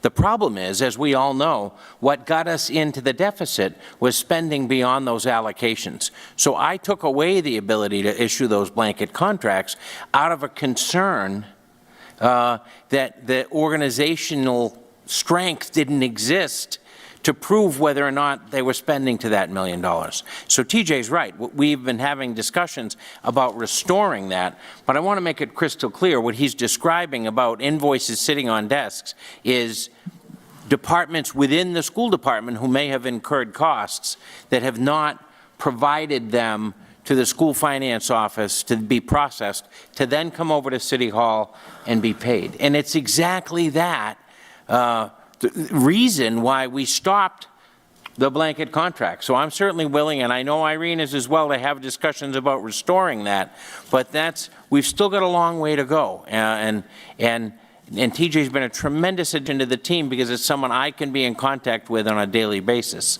But there's a long way to go in terms of the human infrastructure and improved processes at the schools to give us the confidence that invoices are being submitted on a timely basis. thank you. So thank you, Mr. Clarkson. Thank you, Mr. Plant. My biggest concern is I just don't want to find ourselves in the same situation that we have been in. I want us to do better, and I think we can. So whatever we can do on our end, to implement these procedures, I know you say we're a long ways off, but I don't want to be a long ways off. We needed to do this we should already be doing this, these procedures. And just to give a plug to Irene, at the last accounts meeting, she really said how much things are getting better, and she's working well with Kim.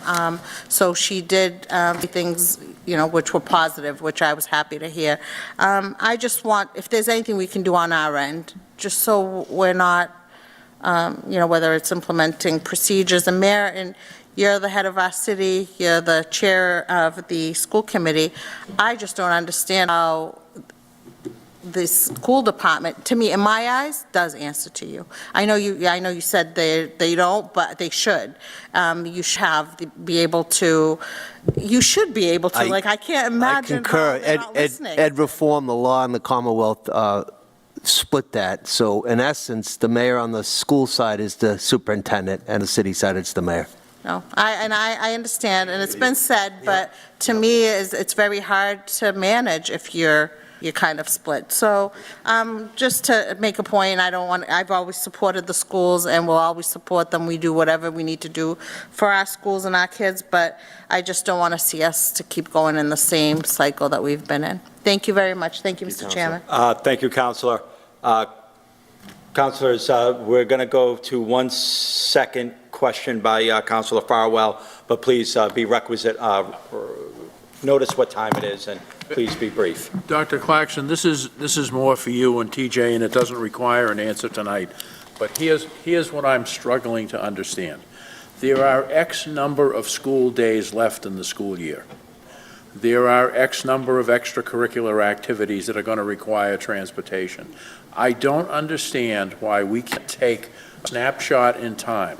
Let's just take this past Monday and say we are transporting X number of students, private transportation, our kids' regular transportation, and say there's got to be a cost per day, an approximate cost per day, give or take, and then extrapolate from there to say, okay, there's whatever it is, 61 school days left, to come up with what should be a reasonable estimate of how much it's going to cost us for the remainder of the fiscal year.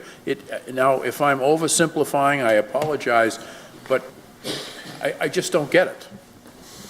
And so, why don't you gentlemen wrestle with that and say, okay, what did we do last Monday? This Monday? What did we do this Monday? And then just say we have X number of school days left in the school year. If we're going to incur approximately the same costs, we should have a figure that's going to reflect what we will have to expend. Am I off base in this, or? No, I think that's a very reasonable request, and I've actually taken detailed notes from all of the questions that have arisen, and I'll make sure that TJ and the school CFO and our team all work together to answer that, but also answer all the questions you've raised. I mean, there'll be a plus or minus, because you have baseball season will come in, and there'll be extra trips and this and that, but we have historical data from the prior year. Absolutely. That should be the basis for understanding where we're going to be from February 3rd through whatever day in June is the last day of school. So thank you for all your work on it. Thank you. Thank you, Councilor. Thank you, Councilor. All right, entertain a motion on this. Motion to recommend favor. Second. Motion has been made for favorable recommendation. All in favor? Anyone opposed? The matter is favorably recommended. Mr. Clerk, agenda item number 4. Item 4, please. ordered in accordance with general laws of Massachusetts, Chapter 44, that the City Council authorizes the collector, treasurer, or other department head, with the approval of the mayor, to enter into contracts to identify and pursue federal government reimbursements for or other revenues or available resources that may be generated by programs or activities being carried out by the municipality, and to provide that payments for services under such contracts may be made from the reimbursements or revenues recovered as a result of the services performed without appropriation of such revenues. Invited Treasurer Collector Martin Brophy, Honorable Mayor Robert Sullivan, Superintendent of Schools Priya Tahiliani, and any staff members as needed. CFO Troy Clarkson. Good evening, Mr. Chairman. I'm going to leave a lot of the questions to smarter people. I know Marty is here and Troy is here, but in essence, this was brought to our attention in early January by Trish Boyer, the CFO on the school side, and she made it clear that foster children in the city of Brockton, if we enter into an MOU, memorandum of understanding with the city, with DESE, with DCF, the city could potentially reap an additional $32,000. So again, that's the basis of why we're here tonight. Again, this was at the request of the school CFO. Thank you. Motion recommend favorably. Second. On the motion, Councilor Rodriguez. Mr. Mayor, you said $32,000. Is that per pupil or just overall? That's a total available for right now of $32,000, but we believe it'll be recurring every year. Okay. All right. Thank you, Mr. Chair. Thank you, Councilor. And this order before us just allows us to enter into this MOU, essentially? Yes, Mr. The President. authority to enter into that? With those two other entities, with DESE and with DCF. Okay, understood. Thank you. Thank you. We have a motion on the floor, properly seconded. All in favor? Anyone opposed? The matter passes. Thank you, gentlemen. Item 5, resolve to invite the Commissioner of the Department of Public Works and the Chief Financial Officer to provide an update on regional solutions to water supply, including the Aquaria Water Treatment Plant in Dayton, Mass. Invited DPW Commissioner Patrick Hill, CFO Troy Clarkson. Commissioner Hill, good evening again. Good evening.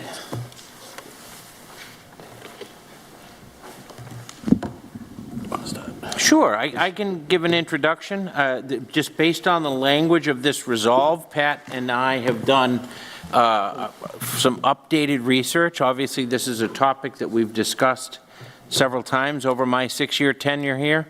But Pat, working with his contractor at CDM, did some updated figuring on costs to operate the plant. I think it has developed more of a sense of urgency, as you heard earlier tonight, when we were discussing the intermunicipal agreement with Easton. The demand for water has increased significantly because of the pervasive PFAS problem in Massachusetts communities. And I'm by no means a water treatment expert, but in my previous work have overseen water treatment plants, so I have some knowledge. But from a financial point, we can certainly discuss to you tonight what we see as the ongoing financial and operational efficacy of acquiring the plant. We have not had negotiations with Aquaria in some time.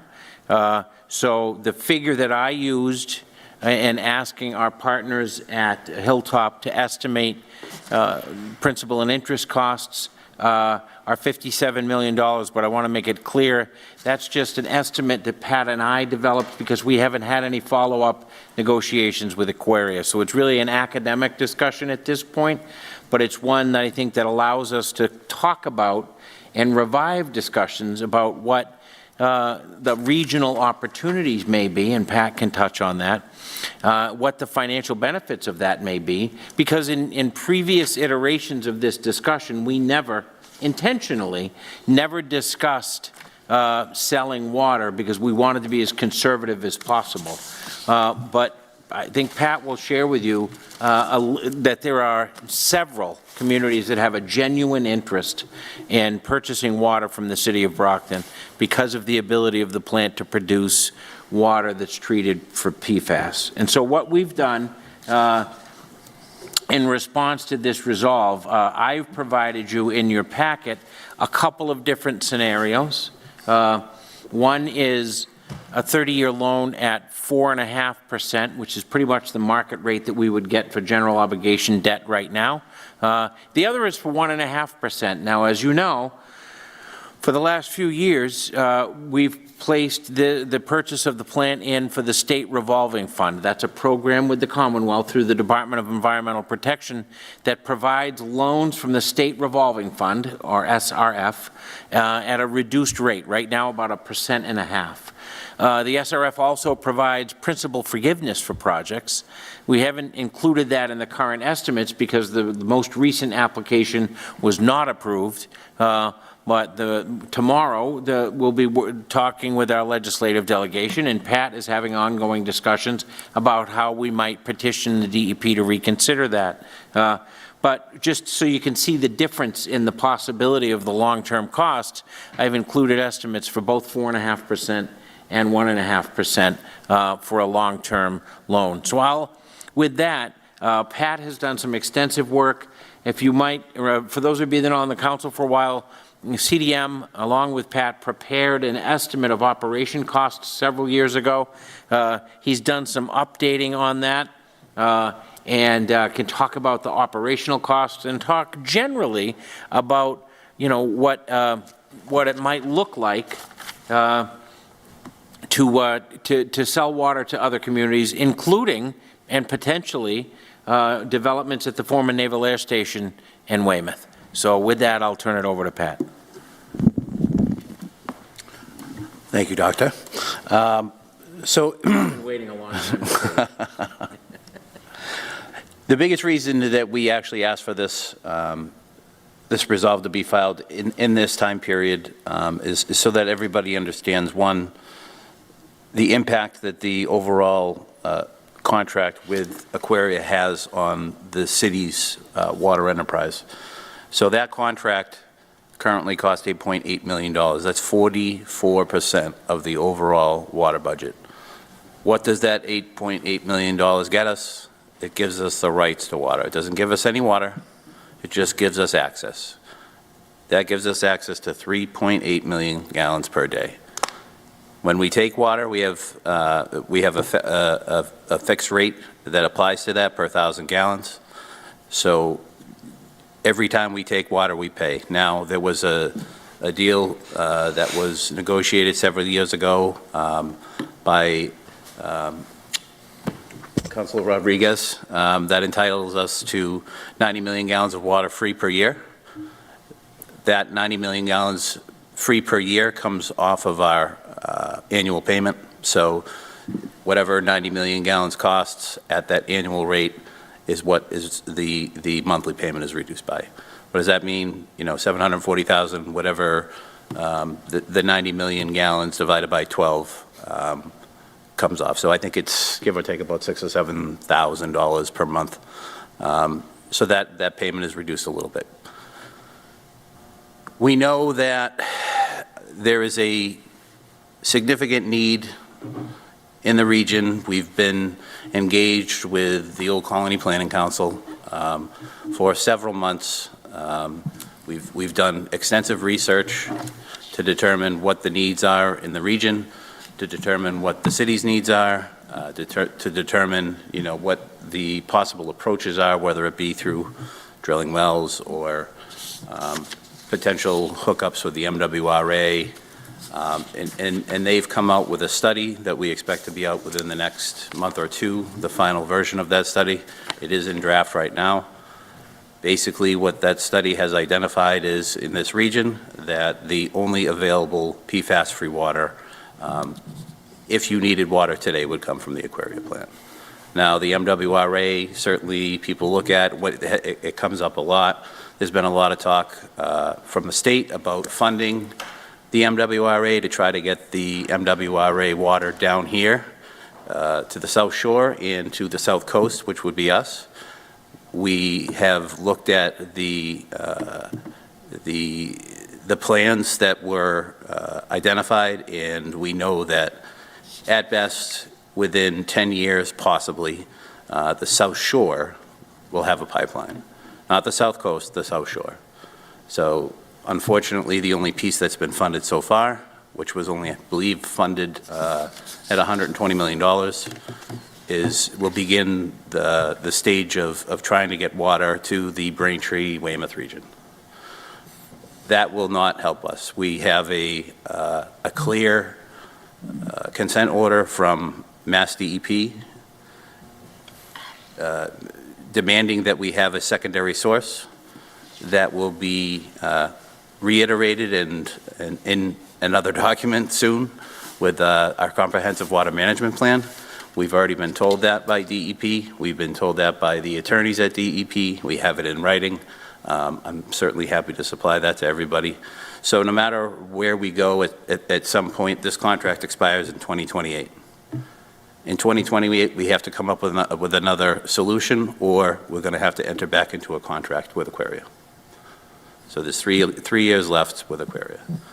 We have not actually sat down and had any long-term negotiations with Aquaria. We've had discussions with them. We haven't had any discussions with them in some time. I don't think that would even be worthwhile until we get into a position where we have support to move forward with some kind of purchase agreement. We do know that we have a ballpark figure of what we think the plant would cost, and that's what the Troy has run the numbers on. I've been contacted by several communities, local communities that are looking for a long-term solution to purchase water, and I can tell you, and I will say publicly, that I've spoken with Avon, I've spoken with the town of Dayton, I've spoken with the town of East Bridgewater, all people that are looking for a long-term commitment to purchase water. So the study that was done by CDM that Troy mentioned, that talks about the operation and maintenance, looking at the numbers that were, I believe, from 2018, we had those updated with the significant increases based on the percentages with inflation. We estimated those costs to be about 30%. So what we know is we could staff that plant, run that plant, and push 2 million gallons a day out of that plant for $3.6 million. Obviously, all these things would have to be reaffirmed through studies. We'd have to have somebody go down and look at the plant again. We'd have to run all those numbers, electrical numbers, chemical numbers, staffing numbers, to move forward with any kind of purchase. But I can tell you publicly that we can sell the water. And what does this mean for the city of Brockton and the enterprise fund? Relief. That's what it means. It means relief. Because when you're paying $740,000 a month to say you can take water, it would be a lot nicer to not only own the asset, but to be able to sell water to offset some of the costs to the enterprise. We looked at, we had a rate study done. The first thing that the rate study identified was I call it the boat anchor, the biggest percentage of that budget, which is the Aquaria plant. And until we can control those costs, we cannot control that budget. And we'll be in front of you very soon, making a recommendation on water rates that will reflect that $740,000 a month. I've sent everybody a copy of that study. I certainly am not the person that gets to make that decision or has to make that decision. But I think we all know what that number looks like, and it's significant. And that significant increase is going to be on the backs of the ratepayers here in the city. So we wanted to get in front of you to just make this presentation to show you that we're trying to be as responsible as we can. I know this is sometimes not politically popular. I know this contract is not politically popular. I did not enter into this contract, but we do own it. We own it for another 3 years, and we're just trying to be as responsible as we can for the enterprise so that our ratepayers don't suffer in the future. Thank you, Commissioner. Councilor Minichiello. Why don't these other communities right now go directly to Aquaria and purchase water? So because of the way that the contract is written, Councilor, the capacity at the plant, which is 3.8 million gallons, is entirely owned by the city of Brockton. So we have basically right of first refusal on it. It's tied up on the contract. They cannot sell any capacity because we pay for the entire capacity. And then why aren't these people coming to us, or are they? Well, they could. But they haven't. Well, it would also, to get into an IMA with another community, we would, and I'm not saying that we couldn't, but we would have to, one, determine what the value is of their payment. Charging them a per gallon rate that we have would not be effective. in essence, we would be giving them water cheaper than we'd be offering it to our own constituents. Because at the end, you know, the ratepayers in the city pay that $8.8 million per year. And there's a value to that. But if I were to put that down, or reduce that value to a figure, and then figure out the gallonage that we'd be entering into an IMA with, that may scare a lot of communities away. But I mean, has anyone really been aggressively pursuing us for water? I can tell you right now that the conversation I had with the town manager in Avon, that they're looking for 1 million gallons a day. They're looking to shut their wells off because they do not want to make a long-term investment in their wells. They think a long-term investment in their wells will far exceed the cost of us sending them water. So circumstances have changed in the town of Avon. Circumstances have changed around everywhere because the EPA has changed the standard for the PFAS. Okay. The PFAS number in the state right now is 70. That's 70 parts per trillion. That is going down to be 4 in 2028. 4, from 70 to 4. Most communities cannot hit that mark. In order to hit that mark, you have to go through a lot of advanced processes, which, you know, the Aquaria plant functions with, the reverse osmosis, the advanced membrane, stuff that's very, very costly, very, very expensive, and, you know, in a smaller plant. I think we heard the town of Easton say, I believe their upgrade at a plant that produces about 2 million gallons a day was $27 million to remove PFAS. $27 million. I mean, I think that this council is willing to do what is fiscally responsible and reasonable. And if, in fact, you really believe there is going to be a true demand, that we are going to have people to share or offset some of our costs, I mean, that would be a wonderful thing.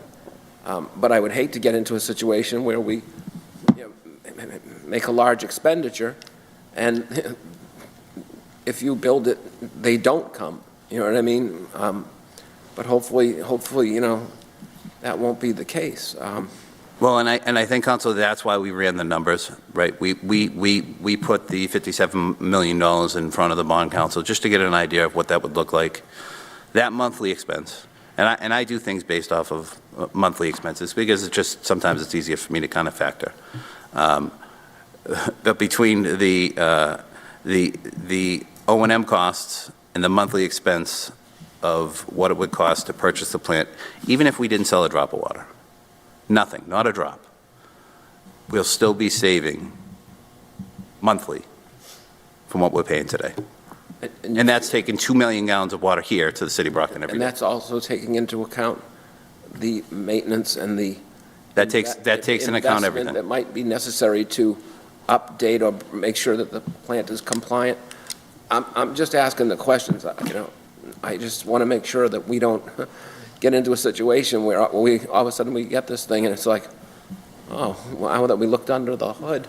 Obviously, none of... To replace this, that, and the other thing. Yeah, obviously, nobody's looking to buy something that we think we're going to have issues, right? So if we were to ever get to the point where we'd be moving forward with the purchase, there would be a very, very detailed inspection done at the plant.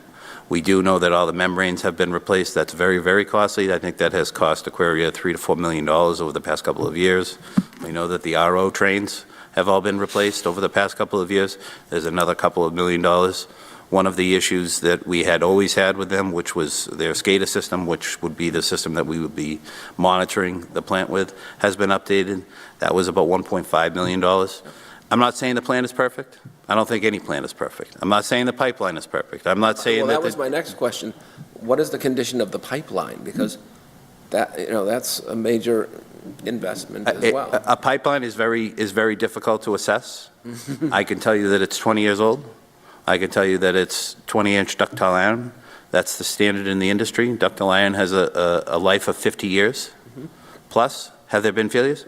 There have been failures. Sure. Is that common? It is. It is, unfortunately, Anything mechanical breaks, that's for sure. Right. And it's not just pipeline, right? There's you know, it's not just steel pipe, right? There are fittings on the pipe. There are the rubber joints that keep the pipes together. There are manholes with blow-offs in them and discharge valves, and, stuff fails. I mean, that's just the nature of the business that we're in. I mean, salt, gets into manholes, gets into the ground. Sometimes you put a piece of pipe into the ground, you don't think the soil's corrosive, it has an effect on the outside coating. The pipe leaks, or, we see fractures in the pipe. I mean, I hear what you're saying, Mr. Commissioner, and I'm going to have an open mind and make, my decisions based on what makes sense, that's all. And, I'm certainly open to exploring, because if it makes fiscal sense, and we're not going to be getting into, a situation where we're going to be losing money, wonderful. But I just, to scratch my head, it seems like no one else has, to this point in time, since Brockton has invested in this, really pursued us to join us in this Aquaria situation. And that puzzles me. Well, and I would simply say that just the simple PFAS number, the simple adjustment in PFAS, the monitoring of PFAS has changed the game, obviously. Has changed the game everywhere. Changed the game. Yep. So, Okay. it's very, very expensive to get PFAS out of water. Thank you. Thank you, Mr. Chairman. Thank you, Councilor. Councilor Farwell. Thank you, Mr. Chairman. There have been very few issues that I've studied more than this one. And going back to when the decision was made to enter into this agreement with Aquaria, what the City Council at that time did was pass a home rule petition that took away the right of the people in this community to vote as to whether they wanted to purchase a water source. And that particular law, which was circumvented through a home rule petition, is Massachusetts General Laws, Chapter 40, Section 38, which reads, "A city by a two-thirds vote of its city council, ratified by a majority of the voters thereof at an election called for the purpose, or a town by action of its selectmen, etc., may purchase a water source." Voters of this, the residents of this city, never had that opportunity because through a sleight of hand, a home rule petition was passed, and here we are with Aquaria. If you buy that plant, reverse osmosis is very, it consumes a high degree of electricity because you're forcing the water through those membranes, which are so significant that they'll take a virus out of the water. Reverse osmosis water is the purest you can get. And if you buy that plant, you're going to have to operate it. The state will tell you how many people you're going to have there because it goes by the classification of the plant. You will then have all of the liability for the pipeline from Dayton all the way up here. If something happens, a sinkhole opens, the pipe blows, back on the residents of Brockton. At a time when we're looking at school needs, I don't care if it's 30 million, 40 million, 56 million, why would I want to get involved in that when I know I have significant school needs coming up?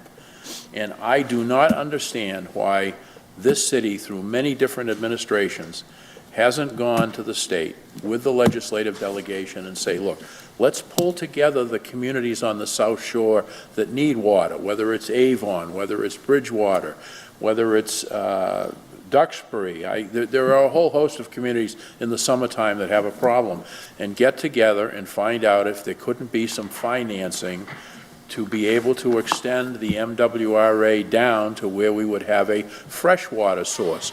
And that leads me into my next comments. You're taking brackish water. It takes approximately 1.7 gallons of brackish water, a mixture of salt and fresh water, to produce 1 gallon of potable water. So if you're going to do 5 million gallons, obviously you're going to do 1.7 times 5 million gallons that you're going to be taking out of the Taunton River. My understanding is just above the Aquaria plant, doesn't Taunton have a wastewater plant? It does. If there were a catastrophic failure and the Taunton River were flooded with sewage, where would that leave us? I don't know. So we would be responsible for inspecting the pipe inspecting the plant.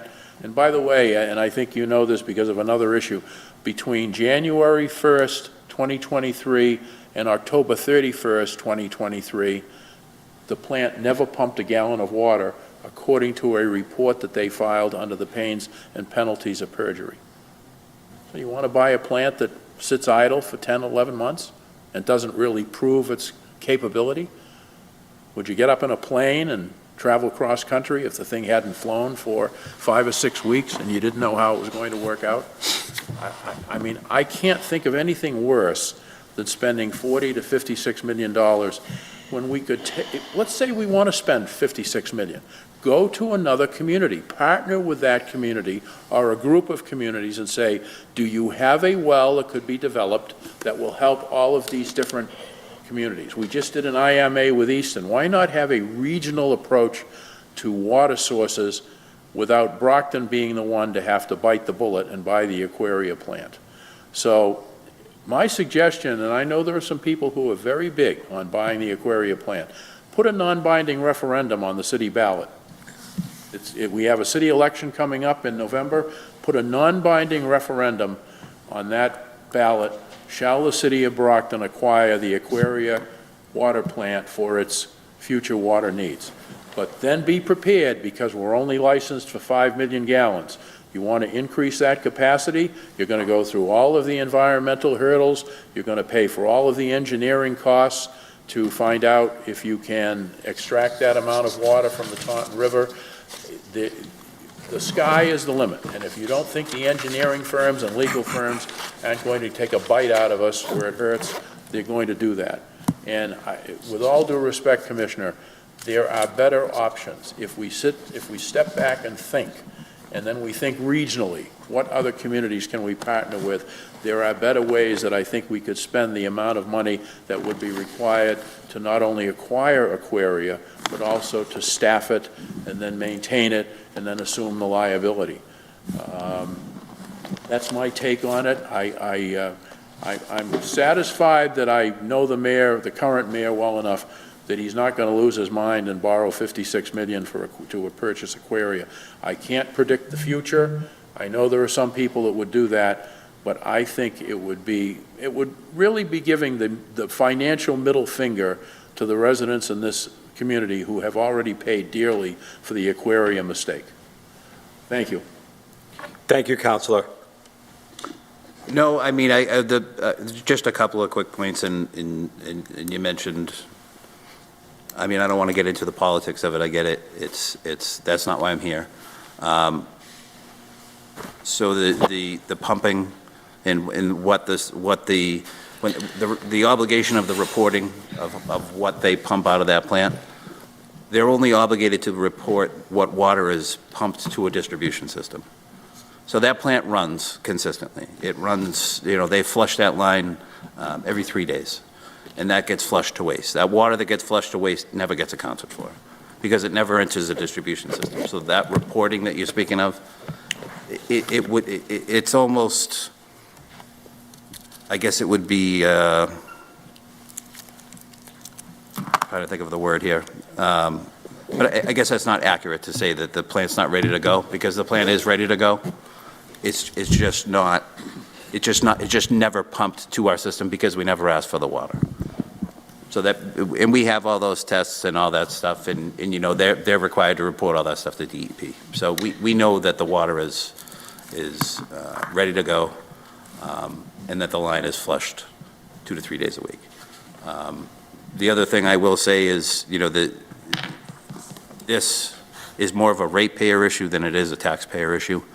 And the goal of looking at it from this perspective has only been that the ratepayers have suffered the burden of this contract for many, many years.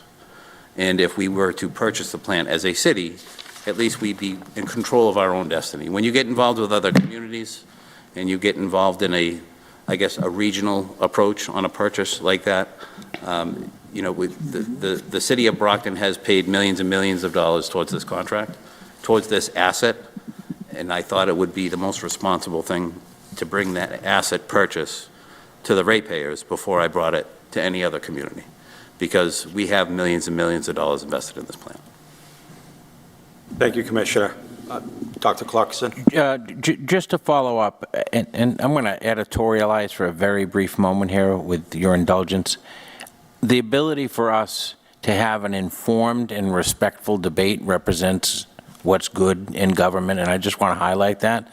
Right, the fact that Councilor Farwell and the Commissioner and maybe I can have a disagreement about a policy issue and do it respectfully, I think, demonstrates the healthiness of our democracy here in Brockton. And as a sometimes commentator where I live, I just wanted to highlight that, because that's a good thing, folks. So on now to the respectful disagreement.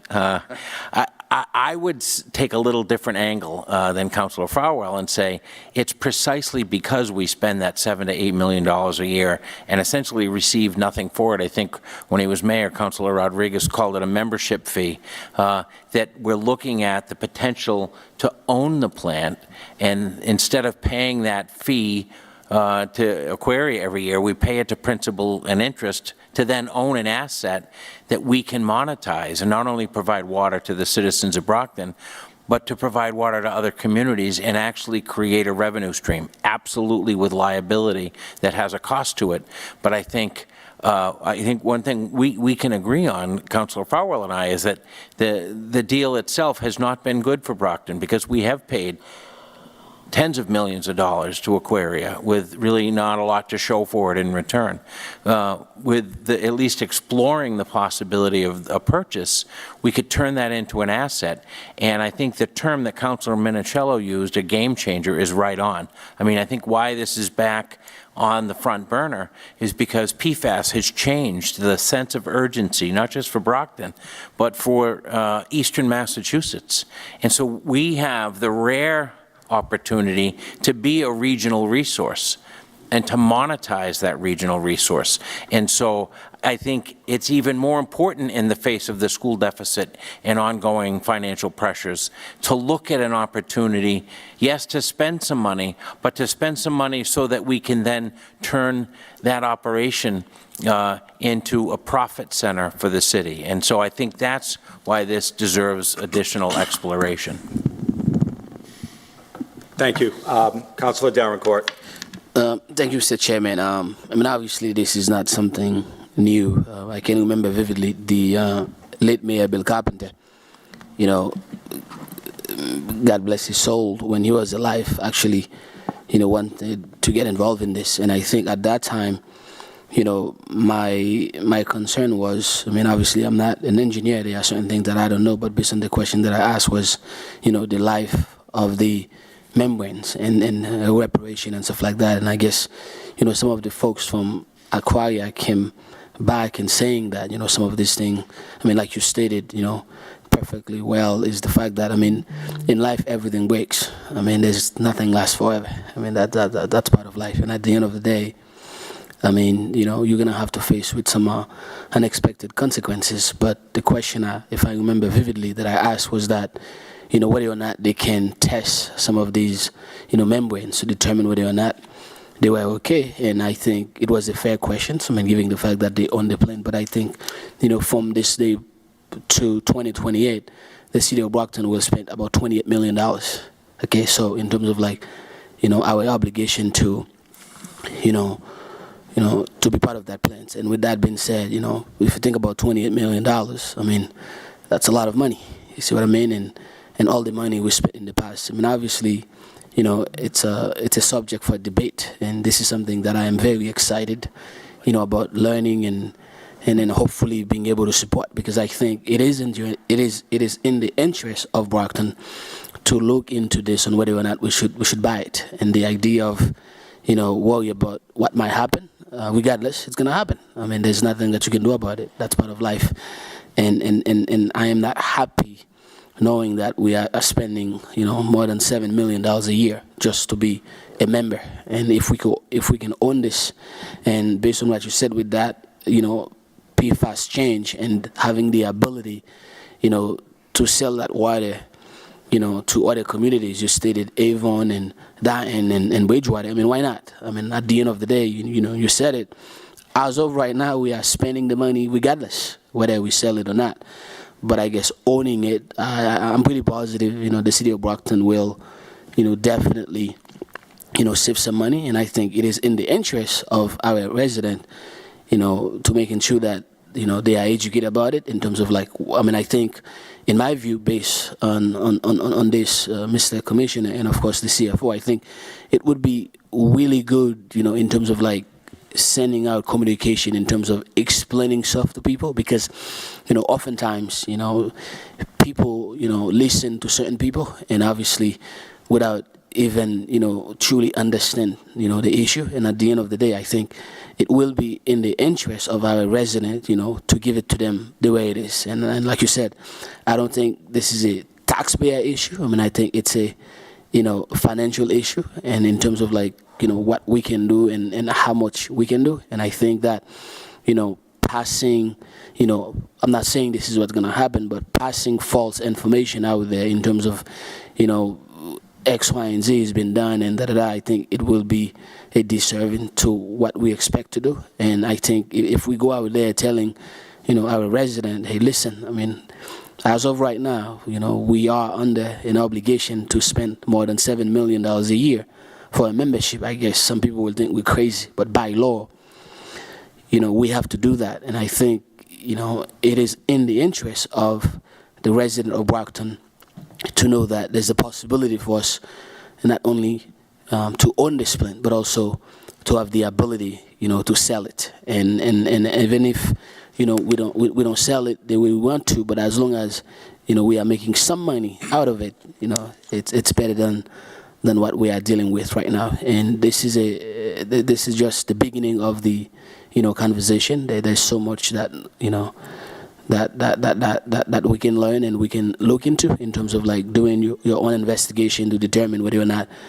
certain things. In the event that we wanted to truly buy it, I guess it would be under your purview, Mr. Commissioner, to, hire people, to go over there to do their own independent investigation and, determine, okay, before we sign that contract, X, Y, and Z need to be fixed. I think this is something that I'm pretty positive, you will be able to do. I don't think you're just going to go there and, sign a contract saying that we're going to buy this without any, internal investigation to determine whether or not there are certain things that will cost a lot of money in the near future. So I guess,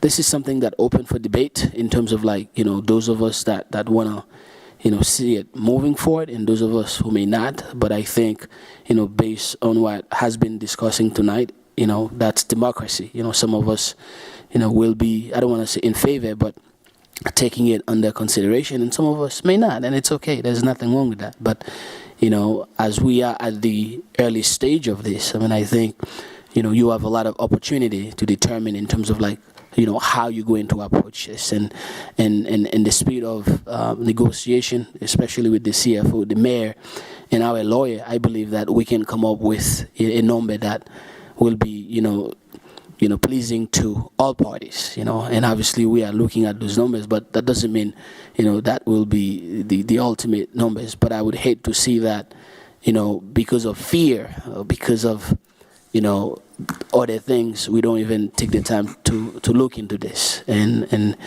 I don't think that's the best way to go. So I'm very excited about this, and given the fact that in 2018 and also 2019, this was in front of us, and I'm glad to see that you are bringing it back, and then this time, based on what you said, I don't even know what PFAS is, but I'm just using whatever you said, that number, whatever that is, drop down. So giving access to a town like, Avon and Bridgewater and Dayton, and based on what you said, so, if the town of Avon, has a necessity, to purchase water, we can definitely claim that the moment we buy it, we're going to sell it to them, because based on what you stated, in their view, if it's not cost effective for them to fix their system, this is a client that we already have. The question would be like how much you are willing to sell it. That I don't know. That will be something that you and your staff will determine. But, I just want to say to the resident, this is exciting.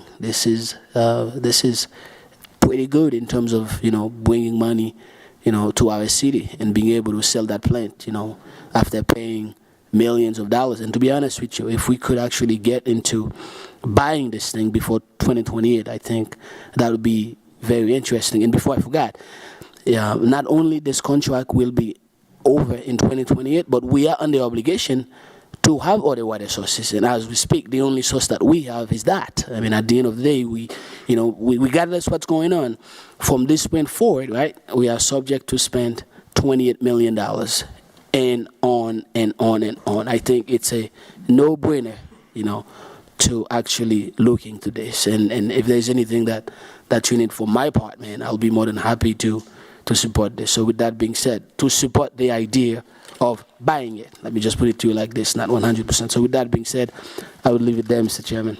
Thank you, Councilor. Councilor Rodriguez. I was about to fall asleep there, but... You should fall to sleep because you will. I'm just kidding. Mr. Chairman, I understand the apprehension of Council Falwell when it comes to the past practices of the Aquaria fiasco here in the city. Anyone that has seen me in this council has known that I've been one of those individuals that have basically taken Aquaria to task. From my first year in this council to the last, to now, really. But I think we gotta step back a little bit, because we have heard all this, well, let's try wells, let's try the MWRA. And I invite you all, councilors, if you can go back to, I believe it's right around 15, 16 that we actually brought the folks from the MWRA here to talk to us about the possibility of having this city joining the MWRA. And I remember it vividly because we were told that just to hook up to MWRA, which would take place at Blue Hills, over 128, it would cost us somewhere around, the hookup fee was $124 million just to hook up. And that does not include permitting to go from here through all the communities, including the Commonwealth, that we would go over 128 with pipes large enough to get water into the city of Brockton. So, to be honest with you, I think the way we left it that night, that was not a feasible thing to do. But I also want to remind folks that are watching us now that this government, including me, has committed some crimes against the people of the city. We have paid in a membership fee to Aquaria for the last 17 years around $120 million. Think about that for a second. For not a single drop of water, if somebody came in and said, oh, you joined the, I don't know, DW Fields golf or whatever, and the membership fee was $120 million for us folks in city government to play golf, I think we would all be in prison. So we've paid $120 million, and when it's all said and done, I think we have 3 years left, and they're getting around $10 million a year now? 8.8. 8.8. So in another 3 years, there's going to be another 20-something million dollars on top of that. So when it's all said and done, we would have paid around $140 million of a membership fee with zero to show for. At least had we purchased that plant when we had discussed purchasing the plant, so let's call it a dud. At least we would have had a couple acres of land that we can say this is the most expensive land in America because it cost us $140 million. But as of today, after paying $120 million worth of a membership fee, we don't even have a parcel of land to say it cost us that amount of money. But what I want to be is also honest with the residents and the taxpayers in this community. In 3 years, they're going to come back. We are going to have to go back. They're not going to come back to us because they owe nothing on that plant. It's all paid off. When we were talking to them 6 years ago, they basically said, hey, listen, we're all paid up. So whatever you guys pay us, it's just net profit to us. It costs us about $1.5 million to run the plant. The rest technically is money in the bank as far as we're concerned. So 3 years from now, whoever is sitting here, whoever is sitting downstairs has to go back to Aquaria and be at Aquaria's beck and call to negotiate rates with Aquaria for a second source of water for our community. Anybody that thinks that a well in this region is a sensible issue for a city of 100,000 plus people and some of these other communities is just daydreaming. If Easton paid all that money to retrofit their wells, how much is it going to cost for us to do the same thing here in this community? A lot more. But are we willing to go back to the community and say, you know what, you're going to have to ration your water? Because look what happened during the summer when there was a severe drought in this community, in this region, that we had to rely on our second source of water to bring in some water to bail us out. These things are getting crazier and crazier. We just saw what happened in California not too long ago. It's not the wildfires. It's climate change that continues to do this thing to bring in those issues. So we are basically at a passing. You know, this is a crossing point. Do we continue to do the same dumb thing expecting different results? Or are we willing to at least think outside the box and say, what are the possibilities of us either acquiring a source of water, coming up with another feasible source of water? Because I, as a taxpayer and a resident in this community, I don't think $124 just to hook up to MWRA, whose rate, by the way, is a lot higher than Brockton's. A lot higher than Brockton. We need to research that, check that out, what their rates are compared to the rates that the taxpayers of the city pay, or the ratepayers pay in this community.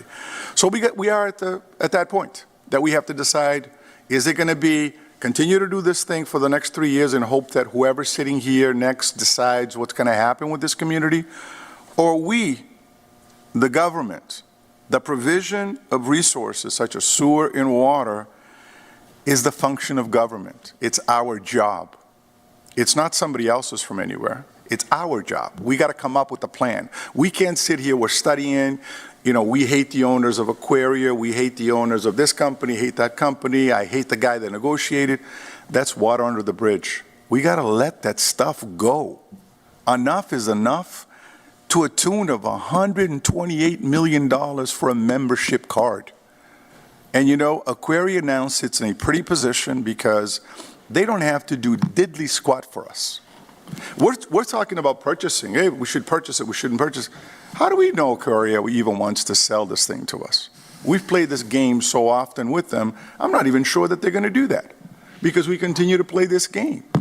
Because we're not serious about this. We are just, you know, holding grudges, having issues because I don't like this person or I don't like that person, instead of just kind of sitting back and saying, let's look and see what's the best for the community. I know that Council Farwell mentioned that we should put this on the ballot, but I think if we're going to put it on the ballot, it should go, you need to do this with water, either water from Aquaria or water from that river, water from this river, but we got to be honest with people and let them know that we don't have a choice.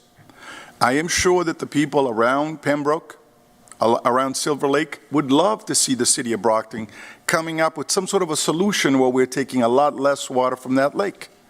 And if we had a plant of our own, or the ability to generate water on our own, that's something we could do to safeguard the life of that pond or that lake. And I'm sure those communities would be grateful for us. Because I was there during the summer when we had that conversation. I asked you how low the lake was. It was embarrassing. It really was. I don't know where it is today, but it was embarrassing back then, knowing that I partay in the draining of that pond. You know, so we got to sit here as big boys and big girls that we're supposed to be sitting up here deciding on what's best for this community, what's best for the city, and we're at a crossroads to decide how we're going to go about doing this. Are we going to continue to sit here and say, I don't want this, but come up with absolutely nothing? Or are we going to seriously sit down and say, professionals in your jobs, go investigate and come up with some sort of a solution for us so that in 2028, when we have to move forward, either we move forward with Aquaria or we move forward with, I don't know, John, Peter, Paul, or Mary. But at least we'll have an answer to the community versus, no, we're not going to touch Aquaria, no, we're not going to do Aquaria, because to me, that's not an answer. And I think we owe it to the taxpayers and the residents of this city to come up with some sort of an answer, because we were put here to come up with an answer. We can't point fingers at anybody else, because the 110,000 folks that are watching us at home or sitting at home don't have the power to decide when that water comes on or when it goes off. We do. And it's getting to a point where, as the years get a little warmer, and warmer, we got to come up. We got to, fast up and do it one way or the other. But to me, doing nothing makes absolutely no sense. 0 sense. And continue to pay this thing and have nothing to show for. Nothing. This is an embarrassment, to be honest with you, because after 20 years, we're going to go back and say, yeah, we bought this membership for $140 million, and unfortunately, I'm not even a senior member to tell you that I've got some sort of membership benefit from this, because it's embarrassing. And that's what we should look at and say, are we going to do something about this, or we're just going to continue to do it business as usual, and then we'll worry about it in 2028. Maybe hope some of us won't be around in the community, and then we don't have to worry about it anymore. I intend to be here, living in the city, not necessarily sitting here or sitting in this building, but I intend to live here. And I want to make sure that we have some sort of an answer to leave it to the generation that comes after us, that we did something about this. Thank you. Thank you, Mr. Chair. Thank you, Councilor. If nobody else, I'd like to just take a few minutes to ask a few questions myself. Number one, I agree with Councilor Rodriguez's statement of urgency here. We are coming up on a deadline soon in which, we're going to hit a fork in the road. I want to talk a little bit about the numbers. So you said currently we're paying $8.8 million for our hookup fee. That doesn't include any water that we take above that certain amount that we're getting potentially for free. You said that it's about a $3.6 million for operational costs. We have two figures right now that are essentially a 4.5% loan and a 1.5% loan. On that 4.5% loan, it's around, $3.2 million a year for our principal and interest costs? I believe so. Essentially. Yeah, we provided it to you. So that's about, $6.8 million. So that's a $2 million savings. And as you stated, your operational costs take into account 2 million gallons of water from Aquaria. Per day. Per day. So nothing sold. Right.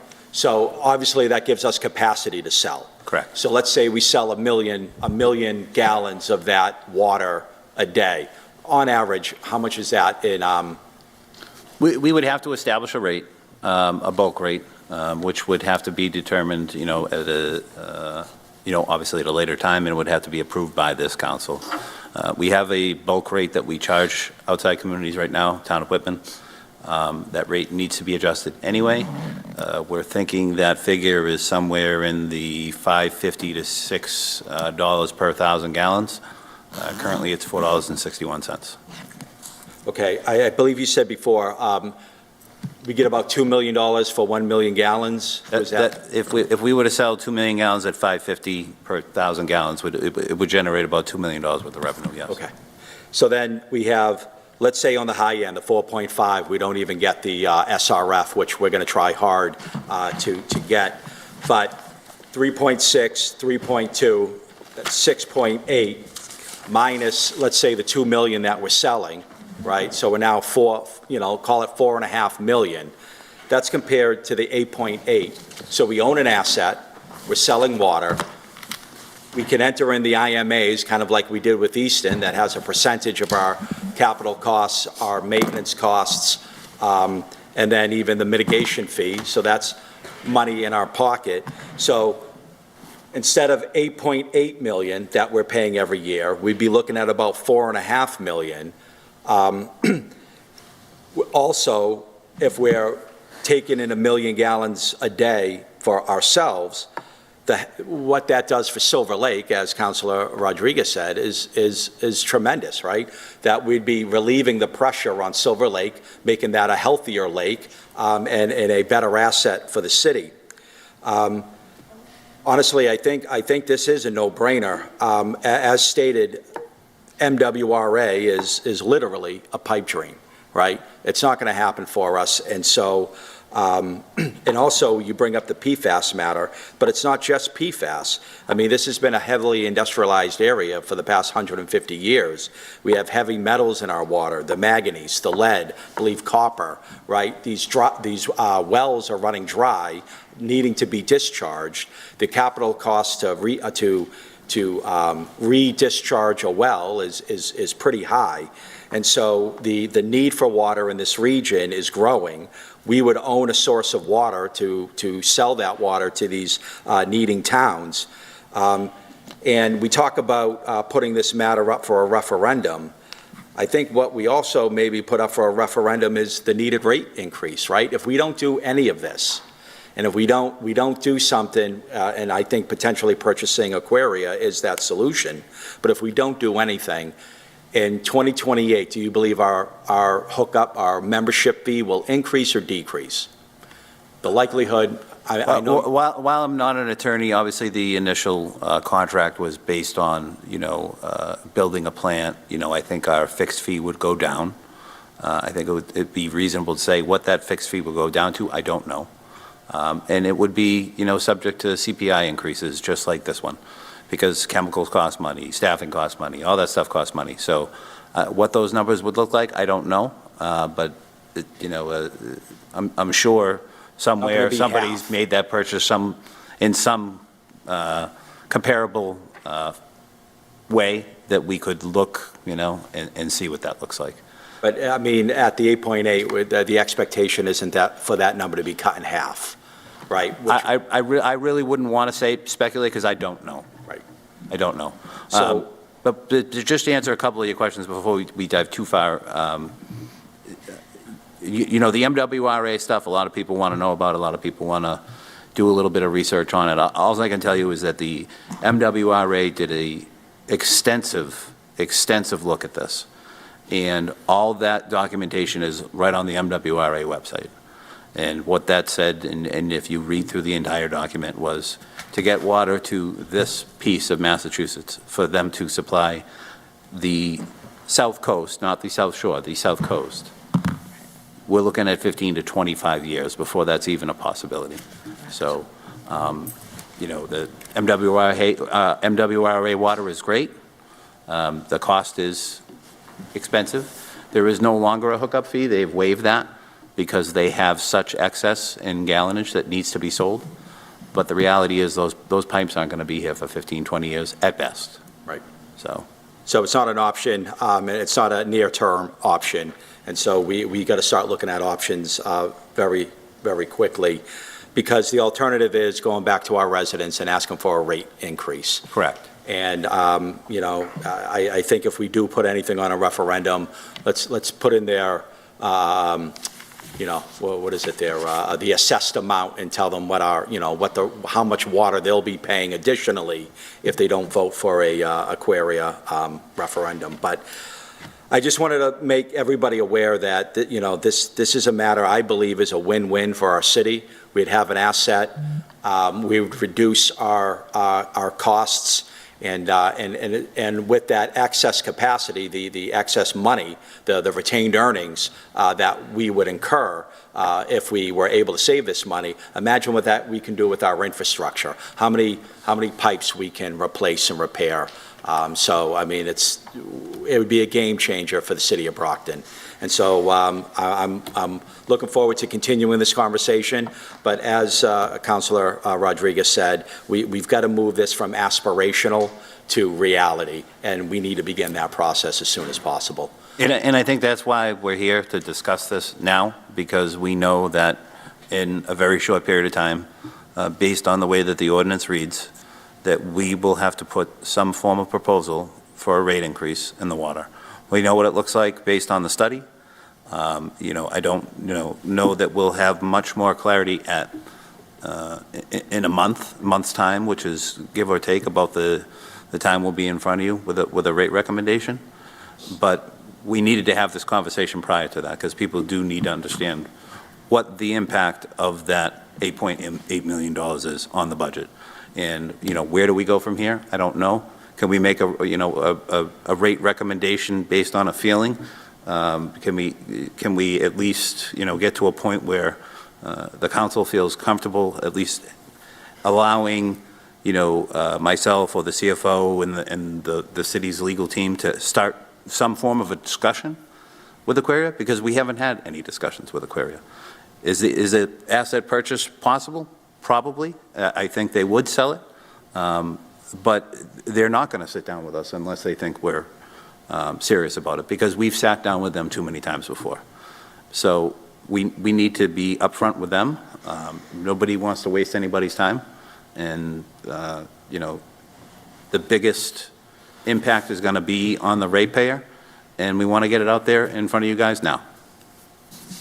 Just a quick question, Mr. Clerk. Would approving this matter favorably, would that be some indication you could bring back or state that there's interest in this council for discussion? I don't know. That's not really something that would be up to, that's a business that you're going to see resolved, carries no weight, But it's would Aquaria look at it that way?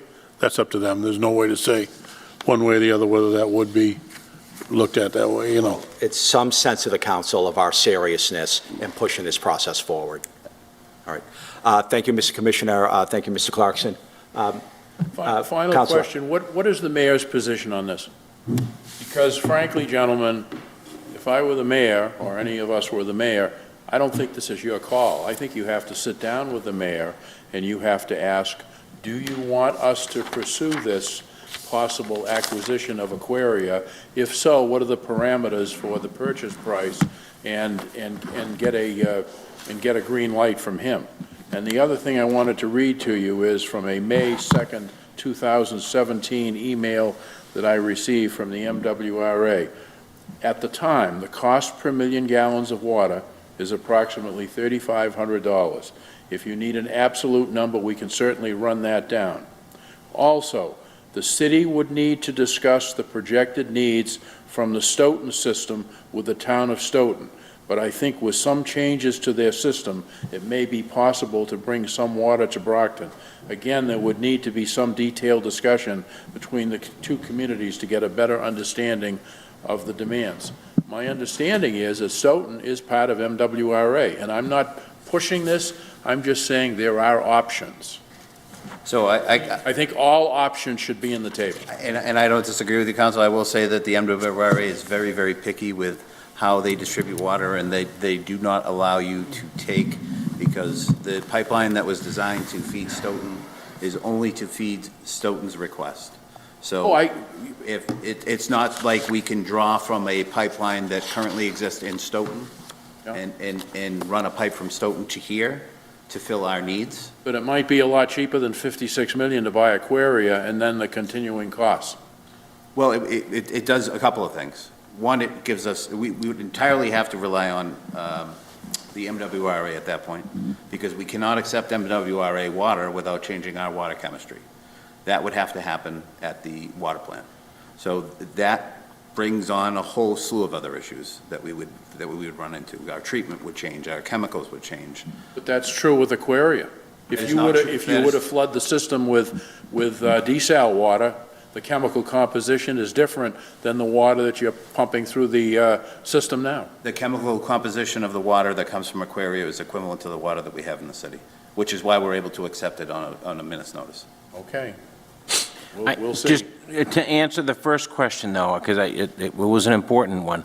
The commissioner and I are here in response to a resolve to provide an update, but Council, you are absolutely correct. Any actual purchase and any loan order related to a purchase would have to be at the initiative of the mayor. Thank you. Thank you, Mr. Chairman. Thank you, Councilor. Anything else? Motion to recommend favorably. Second. A motion has been made to recommend this matter favorably. All in favor? Anyone opposed? Matter passes. We have a moment for councilor recognition, if anybody has anything. Councilor Lally. Thank you, Mr. Chairman. Earlier today, I spoke to the Chief of Police, Chief Perez. She informed me that a recent missing person incident was resolved due to the Project Lifesaver bracelets that the police have been promoting and have been in here discussing. The person who went missing, somebody who's struggling with a couple of mental, believe it was dementia. A missing persons report was put out, and using the Project Lifesaver system, they were able to find that person pretty quickly. So if there's anyone out there who has any interest in that, they're asked to contact Lieutenant Schliemann. Thank you, Mr. Chairman. Thank you, Councilor. Anyone else? Seeing none, and as there's no business left before this council, this meeting is adjourned.